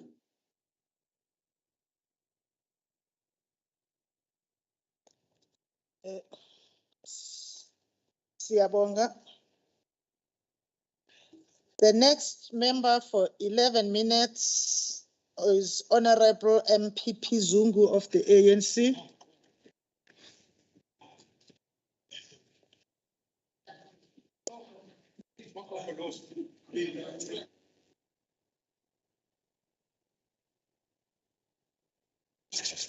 Thank you, Honorable Speaker. Ngithobeke kumalunga ahloniphekile wonke shamthetho akhona la ngaphakathi and those connected visually. Allow me to also thank the African National Congress, umbutho wabantu ngokunginika ithuba lokuba esinye sezithunywa zawo kulesi shamthetho sakithi saKwaZulu-Natal. Honorable Speaker, my budget debate has a special focus on vote 1, 3, 4, and 10. Allow me, therefore, Honorable Speaker, to further elaborate on the debate. We continue to be faced by the challenge of understanding in different departments. We are all quite aware that this bears a negative impact when it comes to the next financial year's budget allocation. The message that this sends to our people is that the departments have no dire need for those funds. It is furthermore troubling and worse if such understanding is coming from the compensation of employees, which is due to non-filling of critical vacant posts. Of great concern and frustration, Honorable Speaker, is when you learn that there is a problem of capacity in terms of services that we ought to render to our people, which is the life and blood of our mandate. Therefore, we are making a clarion call that all departments must ensure that they fully spend their budgets. Importantly, vote 1 and vote 3 must consider filling funded critical posts as their #1 priority. The commitment made must be followed by action. This will help us serve our people diligently and with great efficiency while decreasing the stratospheric rate of unemployment plaguing our province. Somlomo asincome lapha ku vote 1 for looking into the issue of communalization strategy that should be done by the Zulu Rural Household Trust, which will be a process of raising funds for it to be self-sufficient. This has been in the pipeline for quite a long time now. It is another matter that requires actioning as a matter of urgency. We submit that this needs to be hastened. Lokhu usibonisa ngokusobala ukuthi uma ngabe kungaphumelela kungasho ukuthi kuzoncipha ukuyiswa kwesabelo mali esikhulu endlunkulu okungasho ukuthi ngeke kusaba nalutho oluyakhona. Kepha ngokohlelo lwebudget izimfuno zingehla bese kuzanywe ukuthi ingxenye yesabelo ethe thuthu ibhekise kwezinye izinhlelo zikahulumeni isize kwintuthuko edidiyelo esizweni sonkana. It is true that the EPWP and iLima Letsema grants were means of alleviating poverty and counteracting the impact of unemployment.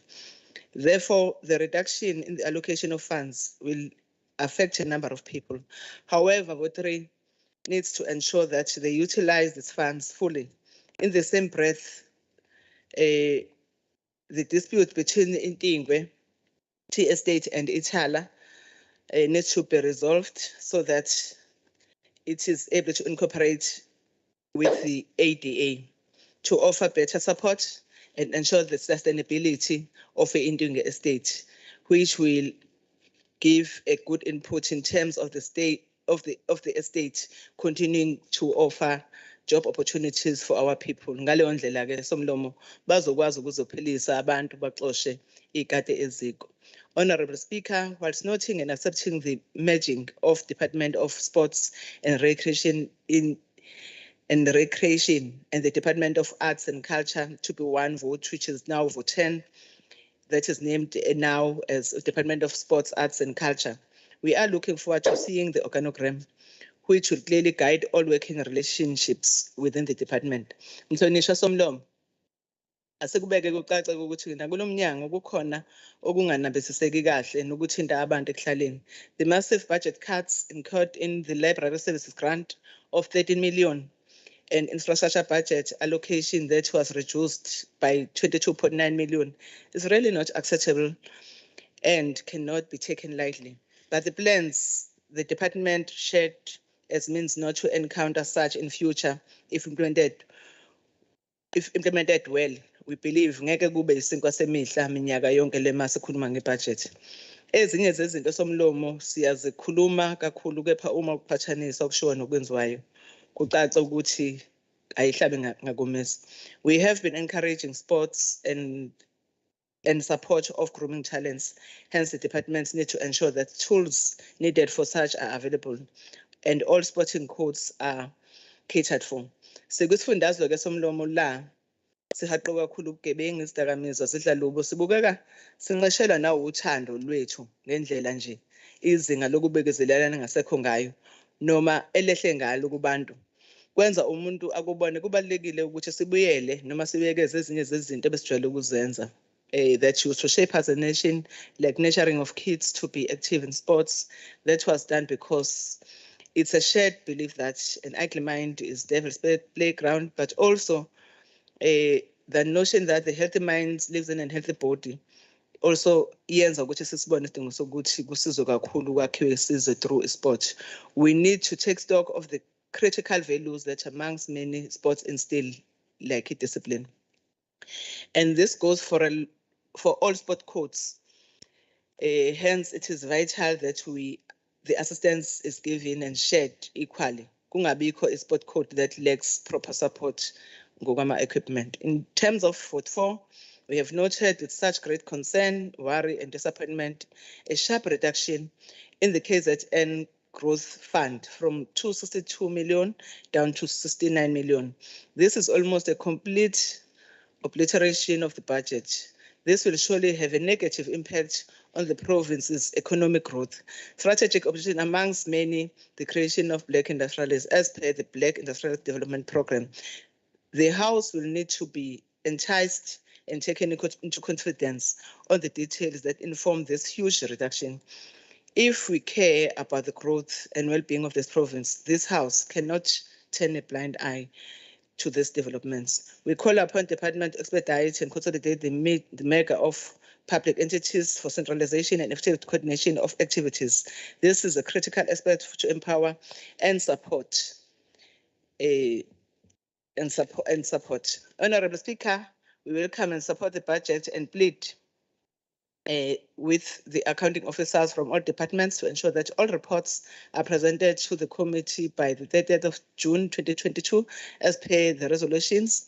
We once again in high spirit that we will serve the people with diligence, even though we have suffered the massive setback introduced to us, firstly by the COVID-19 pandemic, the July unrest, and the recent floods that affected our province. Lokhu kusinika ugqozi olukhulu ukuthi siphume sisebenze ukubuyisa isithunzi sabantu base-South Africa yonkana, ikakhulukazi isifundazwe sakithi. Honorable members, allow me to end the debate by reminding the House that it's an African month, it's the Africa month this month. I therefore offer you this quote to ponder upon from one of the sons of African soil, Professor Lumumbu, and I quote, open quote, "The day the African politician realizes the occupation of political office and political space is one of servant leadership, is the day Africa will begin in the right direction. Occupation of political office is an honor and a privilege, not one of the privatization of public wealth. That we do not have the monopoly of wisdom. That longevity in the office is not the solution of African problems. The day the African politician remembers that the electoral vote is the charge for them to deliver on health, education, and agriculture. The day the African politician is liberated from the chains of greed, that is the day Africa will realize her potential. As I close the debate, Somlomo, I wish to challenge my fellow members. If we are this kind of African who will help South Africa and Africa to move forward by placing the servitude as the highest currency for political office, this I leave for personal reflection. Ngiyabonga Somlomo.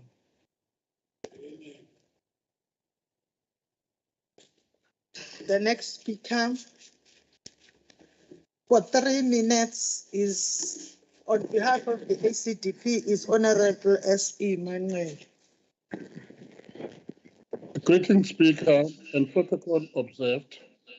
We as the ACDP welcome the increase of 397.7 million towards the Human Settlement Department grant, which is a spearheading towards the repair of floor houses damaged by storms and flood within the 2019 and 2020 period.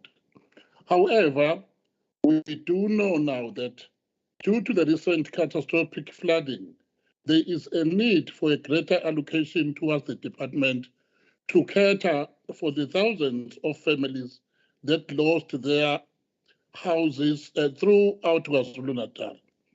With this in mind, we need to be very intentionally in the allocation of finances to the Department of Human Settlement, as they have a great work to do within a very short period to ensure that these families are provided with shelters expeditiously.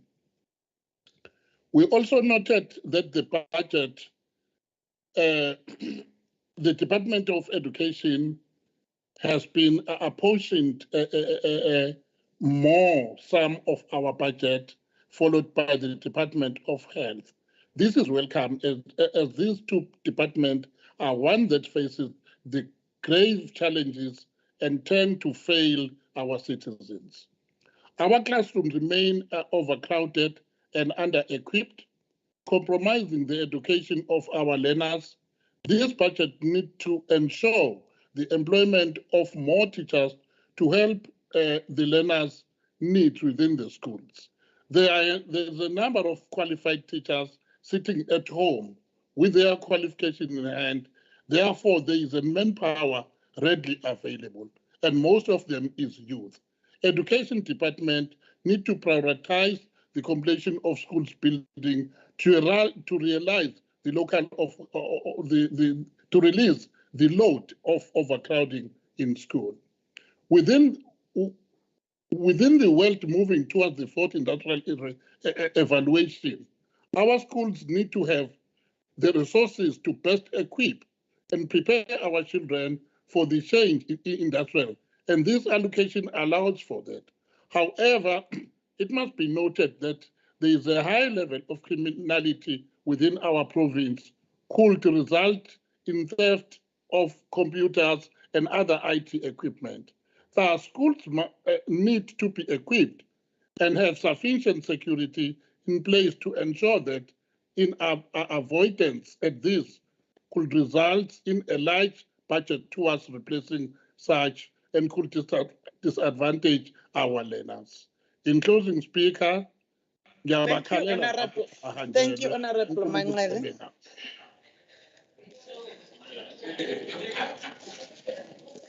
The next speaker for 4 minutes on behalf of the DA is Honorable F.A. Rogers.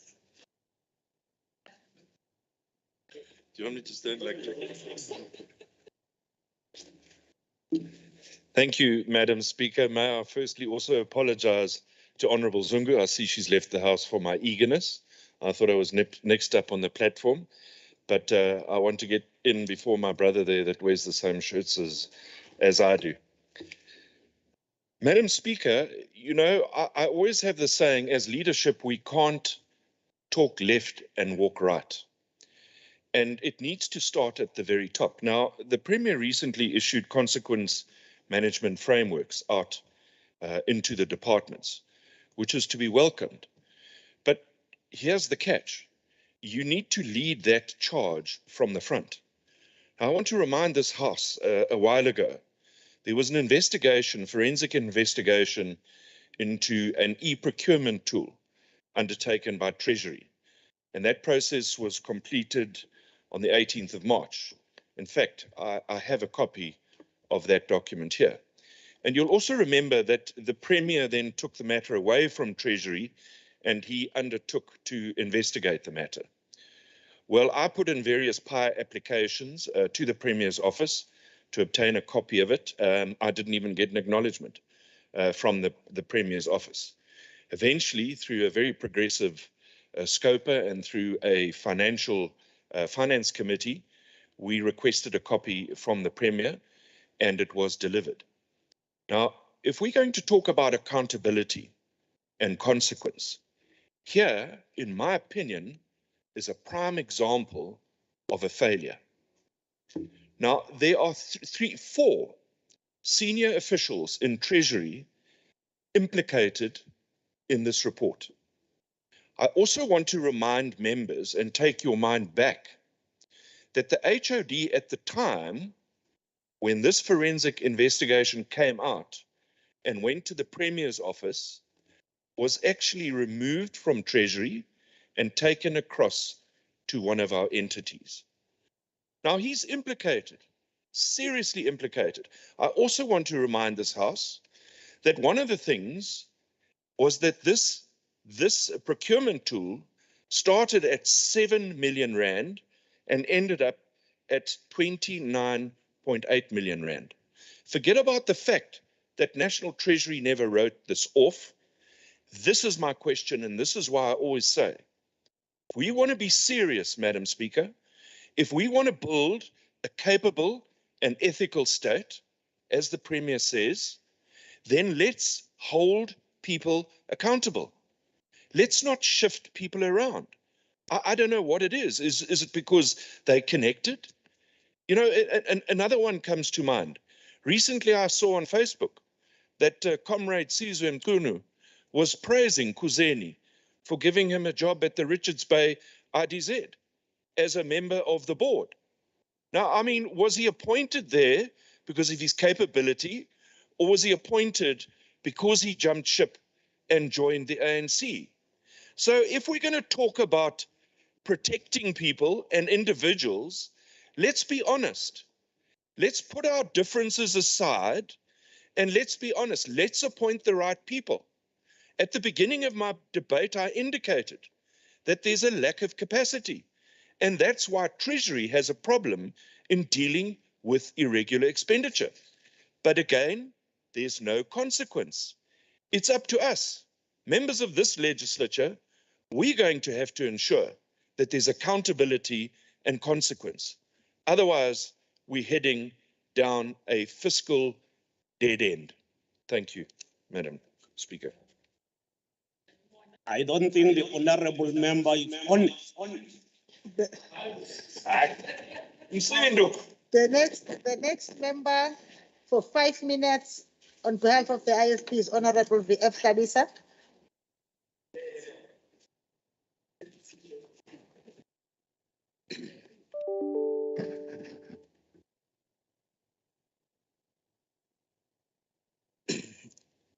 Honorable Speaker, I ended having said post-1994, the IFP proposed that the businesses which were affected by political violence between 1994 must be compensated. In this, we were in agreement with the ANC then. This idea has to be revived, Honorable MEC. The issues of illegal and undocumented immigrants, which impact negatively on the employment opportunities of the South Africans, especially on unskilled and semi-skilled jobs in the restaurant, hospitality industry, and construction sector, must also be attended to before it is too late to manage the adverse results. The then Minister of Home Affairs, Prince Mangosuthu Buthelezi, in the early 2000s, tried to address these issues through the immigration bill, which unfortunately was rejected by the ruling party. Today, the chickens have come home to roast on the issues he was trying to raise and also to provide solutions on issues of immigration. We are now sitting on a time-ticking bomb on this issue. Our province also gets affected by the cross-border services and the unfunded mandates, which continue to get a blind eye from the equitable share allocations of the country to reimburse KwaZulu-Natal. These issues must continue to get a voice from the authorities of our province until the national government obliges. Of the 140.3 billion rand, which is our budget, education continues to receive a lion's share of 57.5 billion rand. The education department must spend whatever is allocated to them properly and efficiently. We all know that the challenges in our education department that are enormous. There are also critical challenges relating to the huge spending on the compensation of employees' budget in education. However, as the IFP, we still contend that something does not add up in the figures provided by our education administration. My colleagues in the Education Portfolio Committee will address this anomaly in their departmental budget debate. Transport infrastructure spending must be checked up. It is unacceptable, Honorable MEC, that the roads P451 and P735 at 50 kilometers and 40 kilometers respectively began in 2012 for blacktopping, but abandoned and left uncompleted to date. That is 10 years now. This is not only poor, but is also unacceptable service. Health department services must be professionalized, improved, and be made satisfactory to the citizens of our province. In a number of hospitals, the services are poor and unacceptable. My colleagues also in the health debate budget will also address this concern. When we, as the legislature, appropriate funds to departments in a given year, it is not just a blank check allocation, but it comes with conditions for things to happen. Let us feel the change provided by the funds allocated.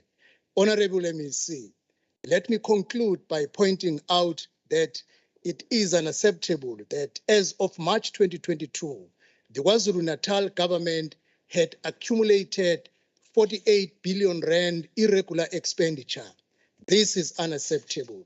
In view of the circumstances and the challenges cited earlier on, the IFP appeals to all the MECs to ensure that they monitor prudent spending in their departments. Let there be value for money and application of the rule of law in spending.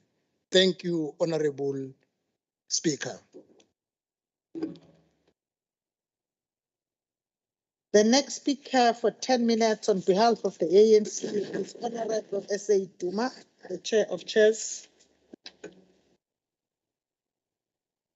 Thank you so much, Honorable Speaker, for once again affording us this opportunity. Greetings to all the members in the House. Let me preface my contribution to this debate on the KwaZulu-Natal budget by extending my condolences to all families, as all other members have done, who have lost their loved ones, their homes, business, vehicles, and other properties during the flood disaster that have befallen our province. Coupled with this still existing COVID-19, Honorable Speaker, the disaster is going to be draining further resources from the budget and will call on all our government to add more effort in returning our people to some normalcy in their lives. I will want to start, Honorable Speaker, by just highlighting and outlining two factors that it is critical that as honorable members, we must maintain the integrity of us, the issue of fiduciary duties, our assignment as honorable members at all material time. I'm just going to highlight two, Honorable Speaker. Number one, Honorable Rogers is addressing the issues, the imbalances and financial implication of this budget. He extends further by saying that, or he just started by quoting someone, which means that he subscribed to that school of thought who is characterizing our country as a fallen state or as a failed state at this point in time. Nevertheless, if that's the case, let us also just cite one of his fanatics, the Neil Freeman, who's a CEO of Sibanye, Still Water in South Africa. He earns 300 million per year. He earns 300 million. It is abnormal in his experience. Yet he has an audacity of saying that South Africa is a failed state. It is very nice to be privileged and white in this country. You benefit during apartheid regime. You benefit during the developmental state or a new dispensation. You are even able to say you characterize the country that you are currently benefiting as a failed state, yet you are not contributing with anything. I just thought, Chair, we just have to highlight that we are worried a bit that we are bringing someone who's no longer a member of this House. At some point in time, he belonged and led the DA. Yet you think that when he joins the ANC, he does not qualify the correlation. Imagine he has been a leader, a selective amnesia. He's only fit if he leads the DA. Once he's in the ANC, because it's composed of Africans, he's no longer fit. It's very unfair. It's myopic and a political jealous. It's something that is not in your character content. I think you must just understand. But it's easy for you. That is why you are able to take some money, go overseas, go to Ukraine and Poland, because you are at that point, it's okay. Let me also highlight, Honorable Speaker, the Committee of Chairpersons held a workshop in January where a number of issues were considered, and those issues have a direct bearing on how our oversight over exercise is over the authority of the executive will be enhanced, Honorable Speaker. I think the outcome-based model is going to assist us. And Honorable Speaker, at this point in time, it's fair that you just have to be emphatic the role you have played with your collective in leading and steering the ship forward. There's a lot of improvement when it comes to financial cleanliness of even the books. There's been an improvement on the issue of expenditure patterns and how you handled the issue of royal household, the coronation in particular. You handled it with delicacy yourself along with the Premier and the President. I think you deserve a huge round of applause for that job well done, because it was very sensitive. If it was handled the other way, it was just going to collapse and the outlook of the province was going to have a direct or a dire impact, Honorable Speaker.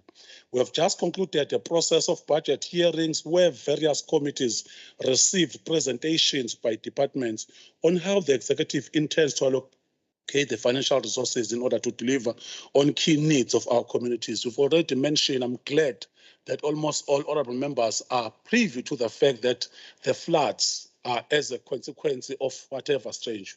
Honorable Rogers is defining that it is not God, it is a man-made crisis. He's not naming and shaming the bourgeoisie class, the industrialists who have created the issue of carbon emission because they belong to the class that is subscribed to. It's easy. If it's a neoliberal approach, no, let us sugarcoat as if it's something incorrect. The issue of carbon emission is going to make our generation suffer even further. I'm not just going to utilize the divergent point that was taken by Ubabu Pagat, that it's a pity, Honorable Speaker, that only our people suffered as a consequence of this. So those are the issues that we still have to balance. The budget as presented by the MEC for Finance and other various MECs to respectively committees is showing that whilst the budget amount may seem to be a bit higher than in previous years, the 140 billion, in reality, this budget has shrinked and calls upon all of us to exercise prudence in utilizing our budget. This is no way may be interpreted as reduction in the services to be given to our people. The resultant effect of COVID-19 and the recent floods has been to leave our province even poorer than before, Honorable Speaker, with infrastructure being damaged and the demand on more services increasing. We have, as the legislature, undertaken various programs that are in fulfillment of our constitutional mandate. From these programs, Honorable Speaker, the following are some of the issues that have become even more clearer. Number one, our executive's response to the recent floods have shown that we need to move with speed in ensuring functionality of the systems and structures like OSS, which incorporate the DDM element. The local government elections took place in November last year, and in some instances, 5 months later, we have not been able to make the OSS to take off. These structures are crucial in ensuring that there is efficacy on service delivery. Number two, some areas have not recovered from the July 2021 insurgent, Honorable Speaker, where a number of shops, stores, warehouses, etc. were looted and in some instances set on fire. The people that were employed in we appreciate the recovery fund that the government has made available to support the affected places so that they return to operations. Our visits to some of the affected areas show that as a result of looting, our people have become even more poor now, that they have to spend some money on transport in order to go to towns, whereas the development in terms of the municipality, in terms of the province and nationally has just gone distracted, because you'll find that go to Mzumbe, Uboxa was destroyed, then a person who comes from Ward 20, Ward 19 must travel to Ipadin, to Potchefstroom to do the grocery. Yet the government has already delivered.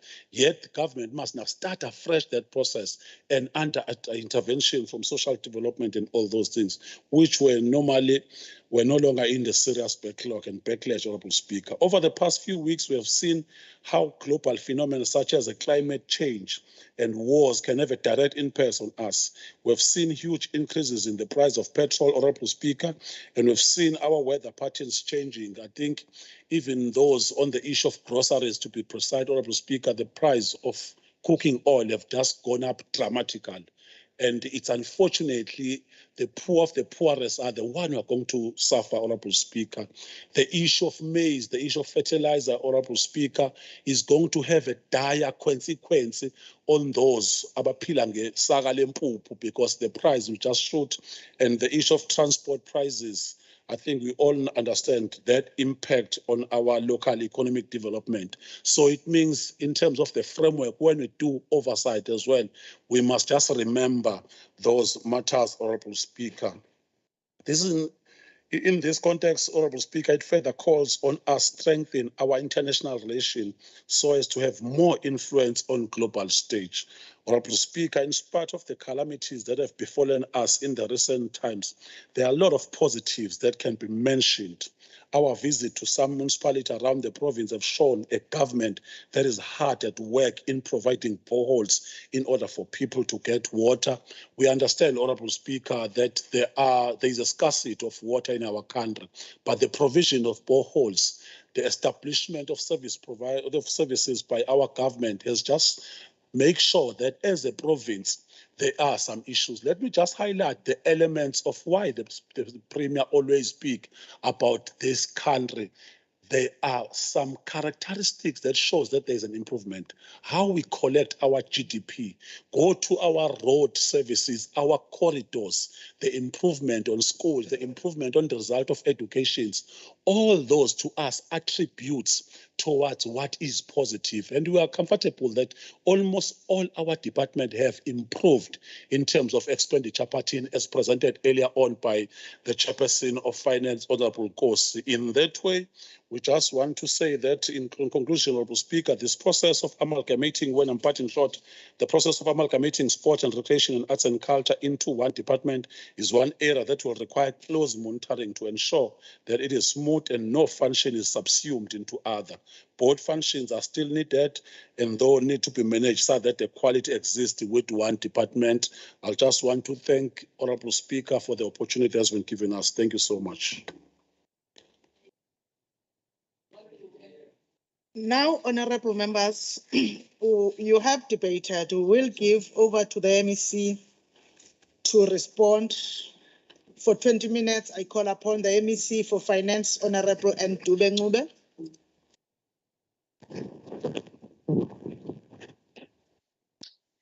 Thank you, Honorable Speaker, and to all the honorable members. Got an echo. My apologies for that.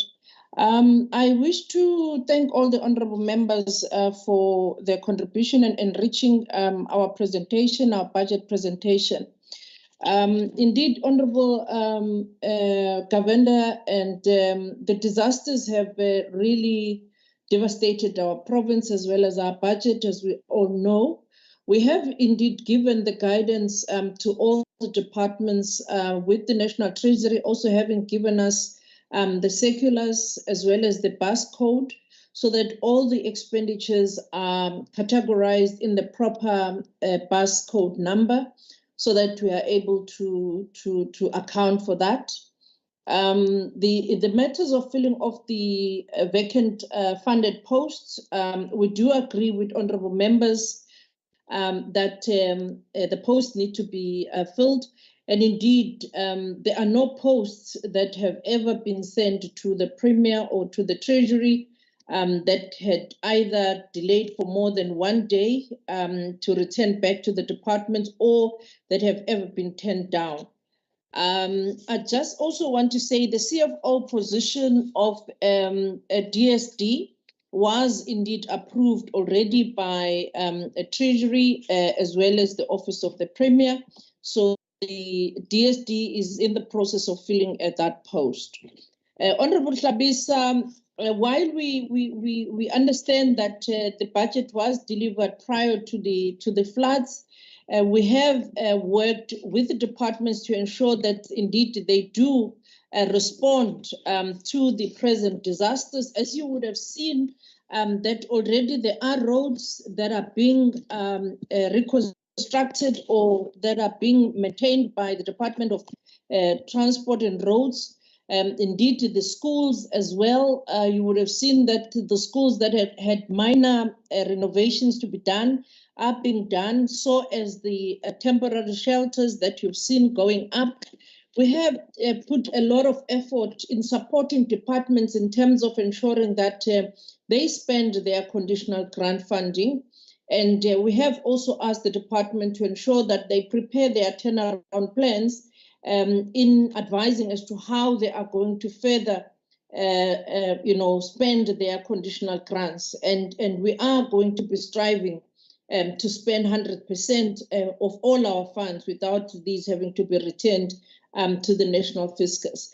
And I want to say that, honorable members, that you would agree with me that we have spent a lot of effort as a provincial government in encouraging citizens to be counted in the census. And we understand that this is a very serious and important matter for us in the KwaZulu-Natal province, as we had experienced previously serious challenges when our budgets were cut because of the accounting that had happened previously. We will continue, honorable members, to ensure that health and education department are well funded. We continuously engage National Treasury with an effort of ensuring that these departments really continue to get the funding that they are supposed to get, albeit it has never been enough for these departments to be funded.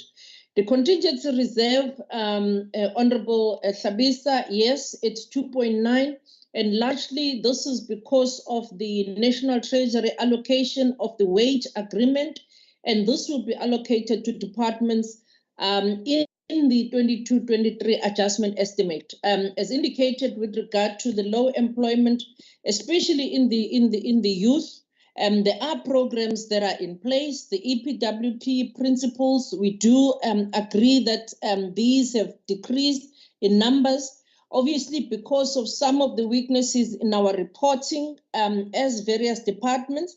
We are, however, working on this with departments to ensure that we report correctly, as the EPWP is based on the incentive grants, because the more you spend, the more money we get.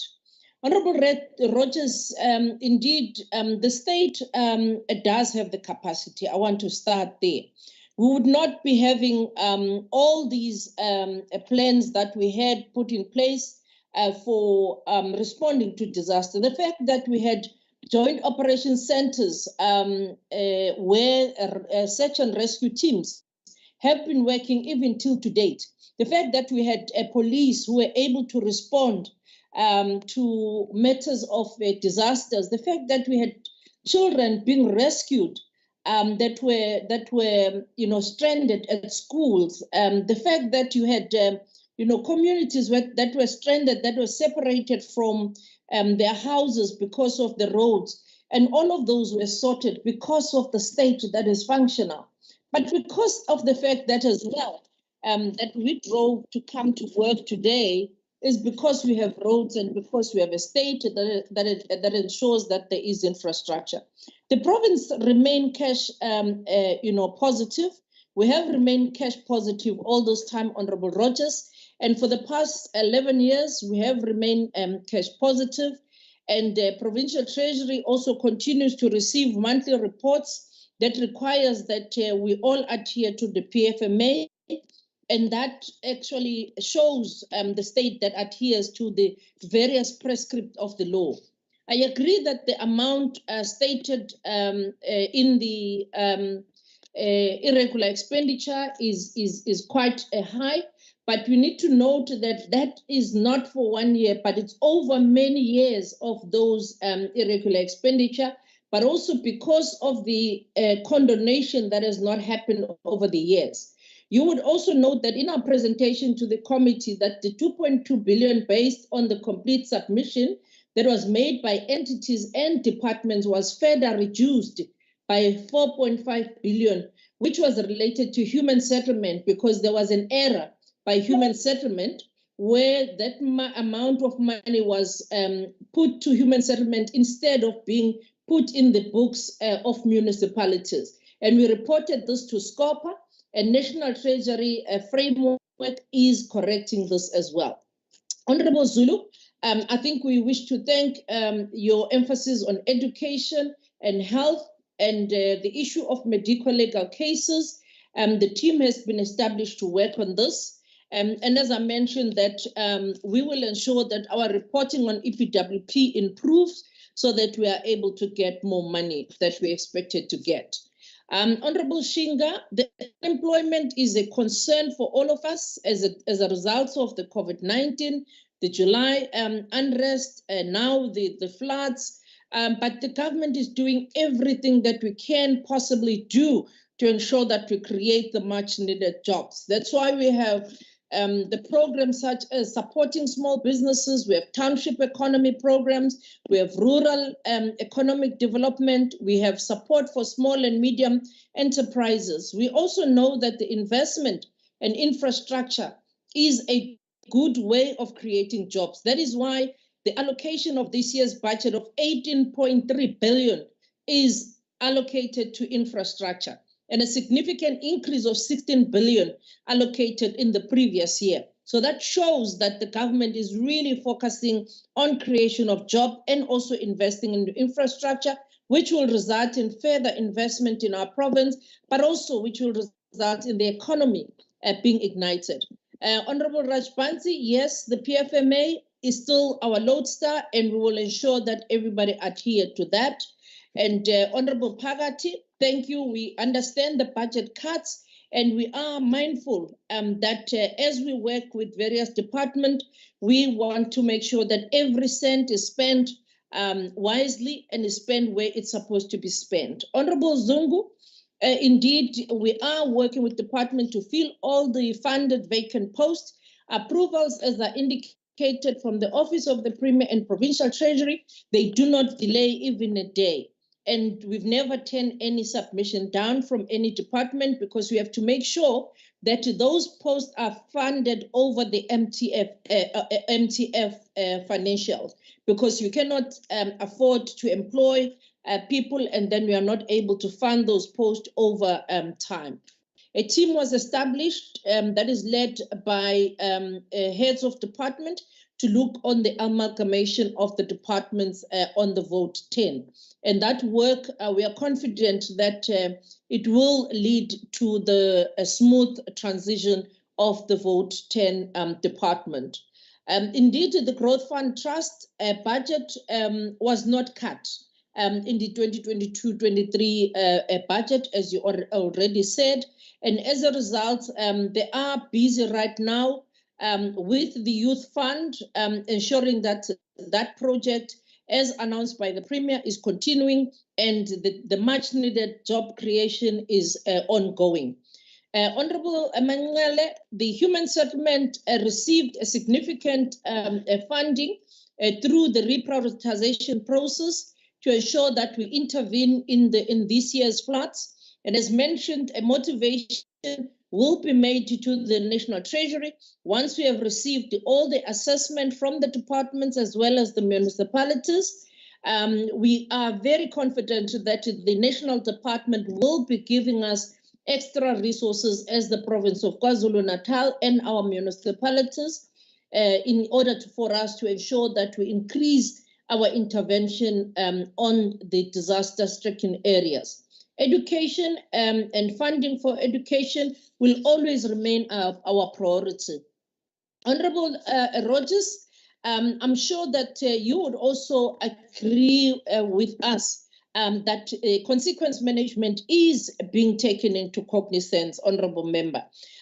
We agree as well that this is one area that all of us need to work hard on, and we need to make sure that there is follow through. That's why, as the portfolio committees, but also as the various committees, we're always happy to report on the consequence management, but also follow through on these areas. Honorable Tlhabisa, the support to businesses pre-1994, I'm not sure if you are not aware that a number of initiatives that are here right now are the initiative that has been started by government. Prior to 1994, there were no support to businesses that I know of, except for the old infrastructure that was built there. But any amount of monies or support to SMMEs was definitely not there. I know because I lived in the township. I know because I grew up there. The support that we talk about of the largest Department of Education, Health, we agree with you, and we continuously engage with the National Department of Treasury to ensure that whatever shortfall that we are having within education and health, as well as social development, we help in getting those shortfalls supported by national government. The compensation of employees is one area that we cannot compromise. We need to make sure that those funds for increase on the agreement is secured. That is why we had to put those funds separately and ring fence them so that once the agreement is finalized, those monies are released for salaries, but also for increment of the wage agreement of the compensation of employees. The significant effort went into, again, in 21-22 of understanding the budget pressures, and this close work resulted in the additional funding being allocated to the department in 22-23 for the compensation of employees. That is why we were able, therefore, to have some money that we were able to reallocate to education and health, but also that is why we had money to be able to not cut any budgets this financial year, because we were able to calculate properly the compensation of employees this time around. And the national government was also able to be satisfied with our calculation, and they gave us full compensation of employees as KwaZulu-Natal. You would also understand that KwaZulu-Natal has always been benefiting from the amounts of money that other provinces have not spent.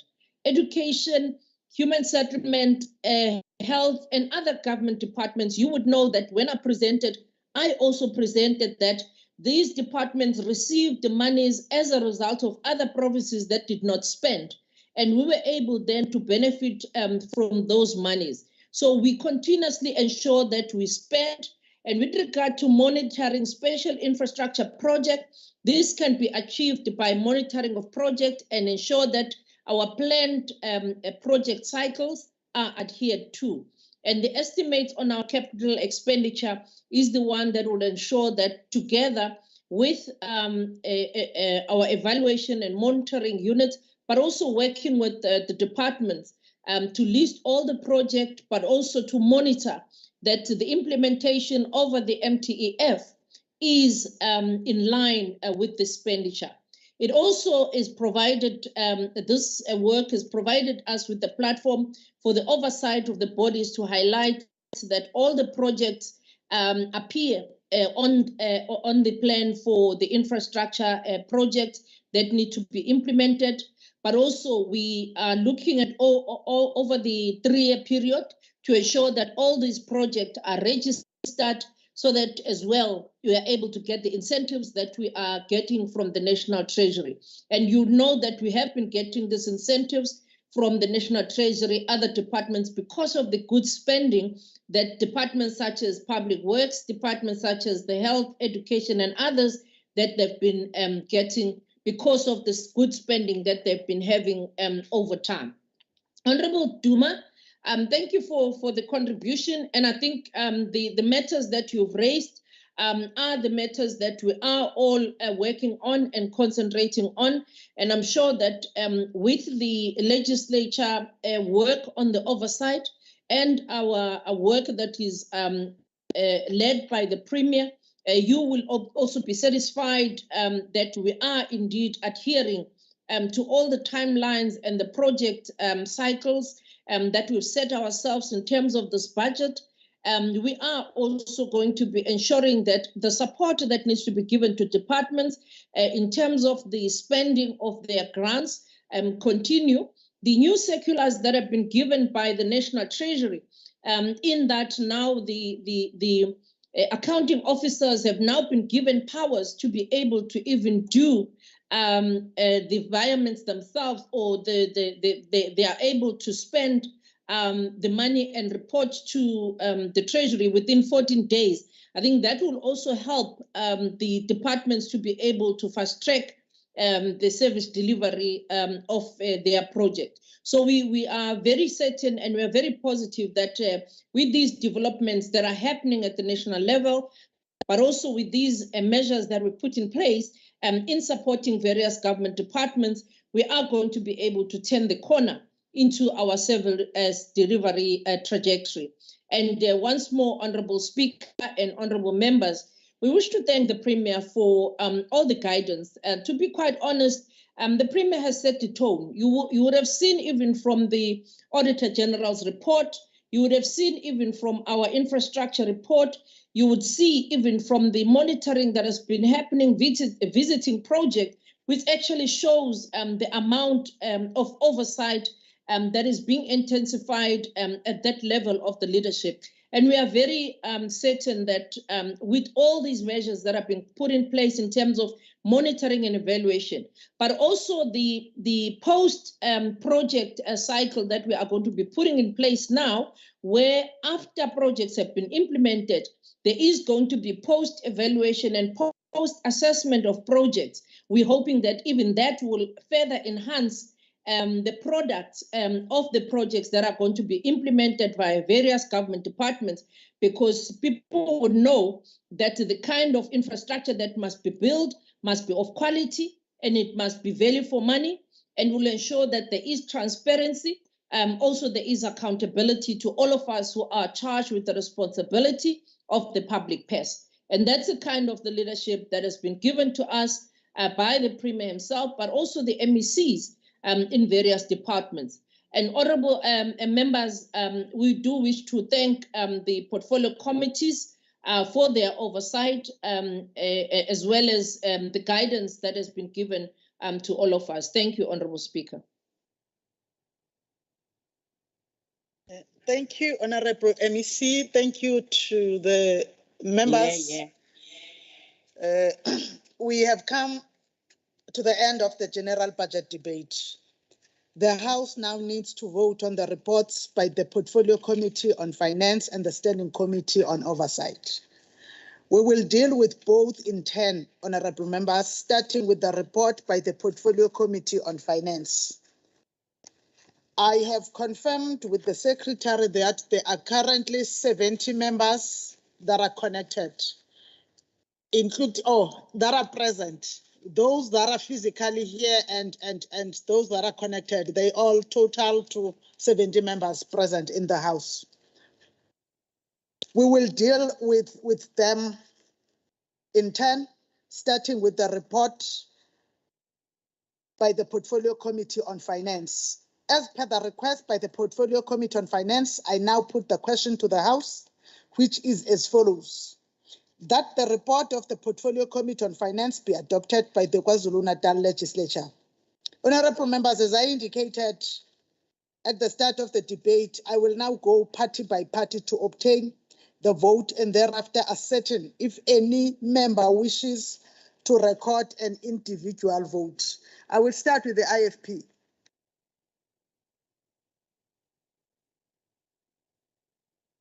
Somlomo Fempegile, the Honorable Leader of the Official Opposition, Honorable Members, the IFP supports. Thanks. The DA.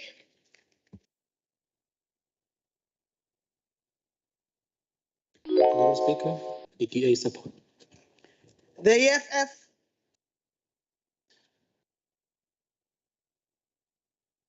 Honorable Speaker, the EFF support.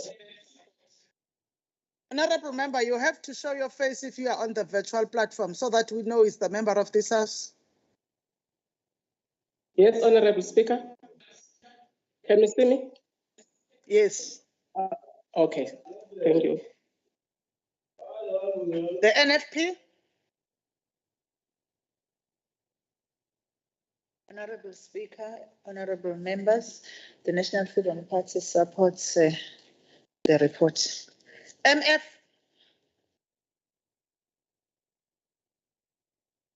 Honorable Speaker, the Minority Front supports the report.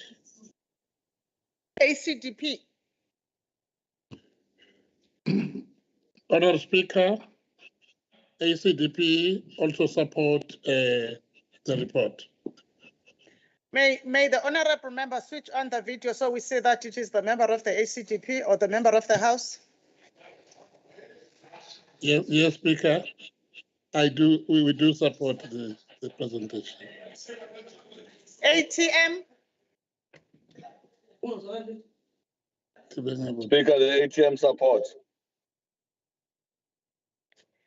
ANC. Thank you, Honorable Speaker. The ANC supports the report. Members, I have the votes of all parties. Is there any member who wishes to express an individual vote that is different from their party vote or who wishes to abstain? Is there any member? Secretary, is there any member?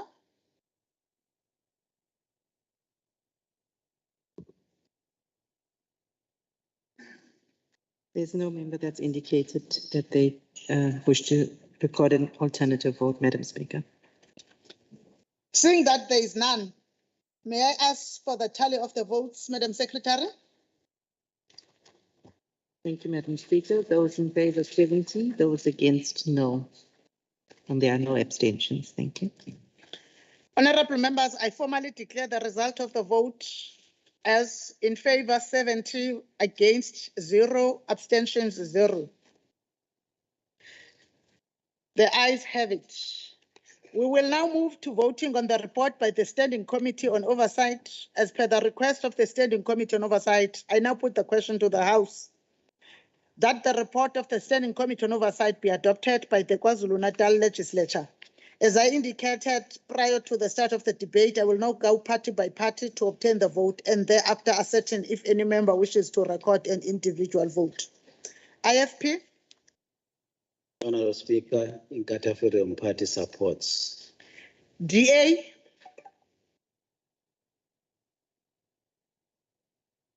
Honorable Speaker, the DA supports. EFF? Honorable Speaker, the EFF supports. The requirement remains, always show your face. NFP? Speaker and members, the National Freedom Party supports the stack of report. MF? Honourable Speaker, the MF supports the stack of report. ACDP? Honorable Speaker, we as ACDP also support the report. ATM? Honorable Speaker, the ATM supports the report. ANC?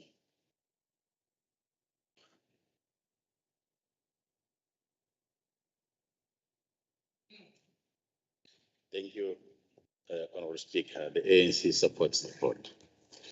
Members, I have the votes of all parties. Is there any member who wishes to express an individual vote that is different from their party vote or wishes to abstain? Secretary, is there any member there? There's none on the platform, Madam Speaker. Seeing that there is none, may I ask for the tally of the votes, Madam Secretary? Thank you, Madam Speaker. The voting results are as follows. Votes in favor 70, votes against no, abstentions no. Thank you. Honorable members, I formally declare the result of the vote as in favor 70, against 0, abstentions 0. The ayes have it.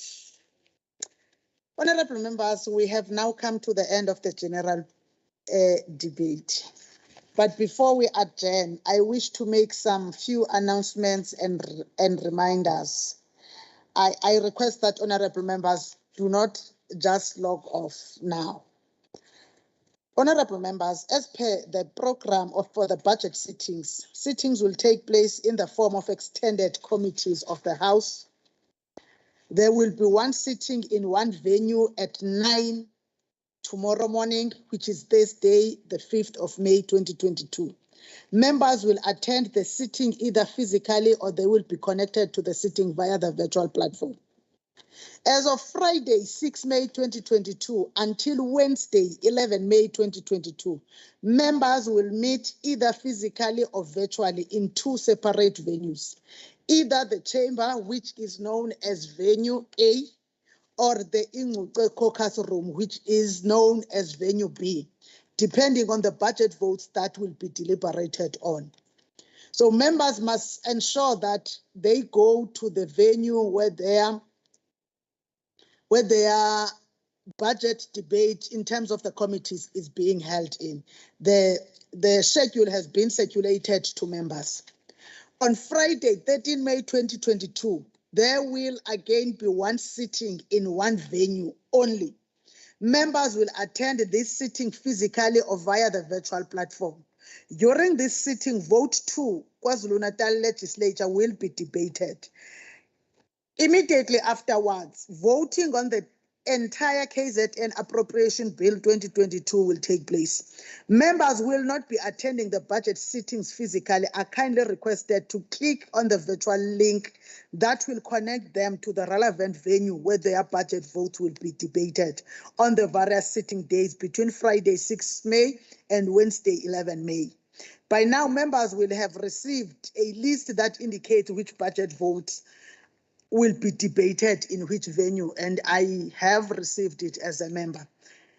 I also request party whips to ensure that their members get the correct link prior to the starting of the debate.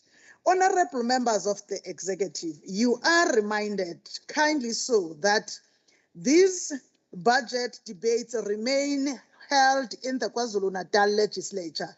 Therefore, what you display behind you, like the other members that are debating, must be the KwaZulu-Natal Legislature, because this is a program of the House. Wherever you are, you must be in the House in all respect, especially honorable members, because we are streaming live. So it must not be as if it's somewhere else or it's in a department. It remains in the House of the Legislature. With that said, malungu amahle ahloniphekile, indlu okwangoku iyaguqa, sawuze siphinde sihlangane kusasa ngentsimbi yethoba umhla wesihlanu kwinyanga uMeyi.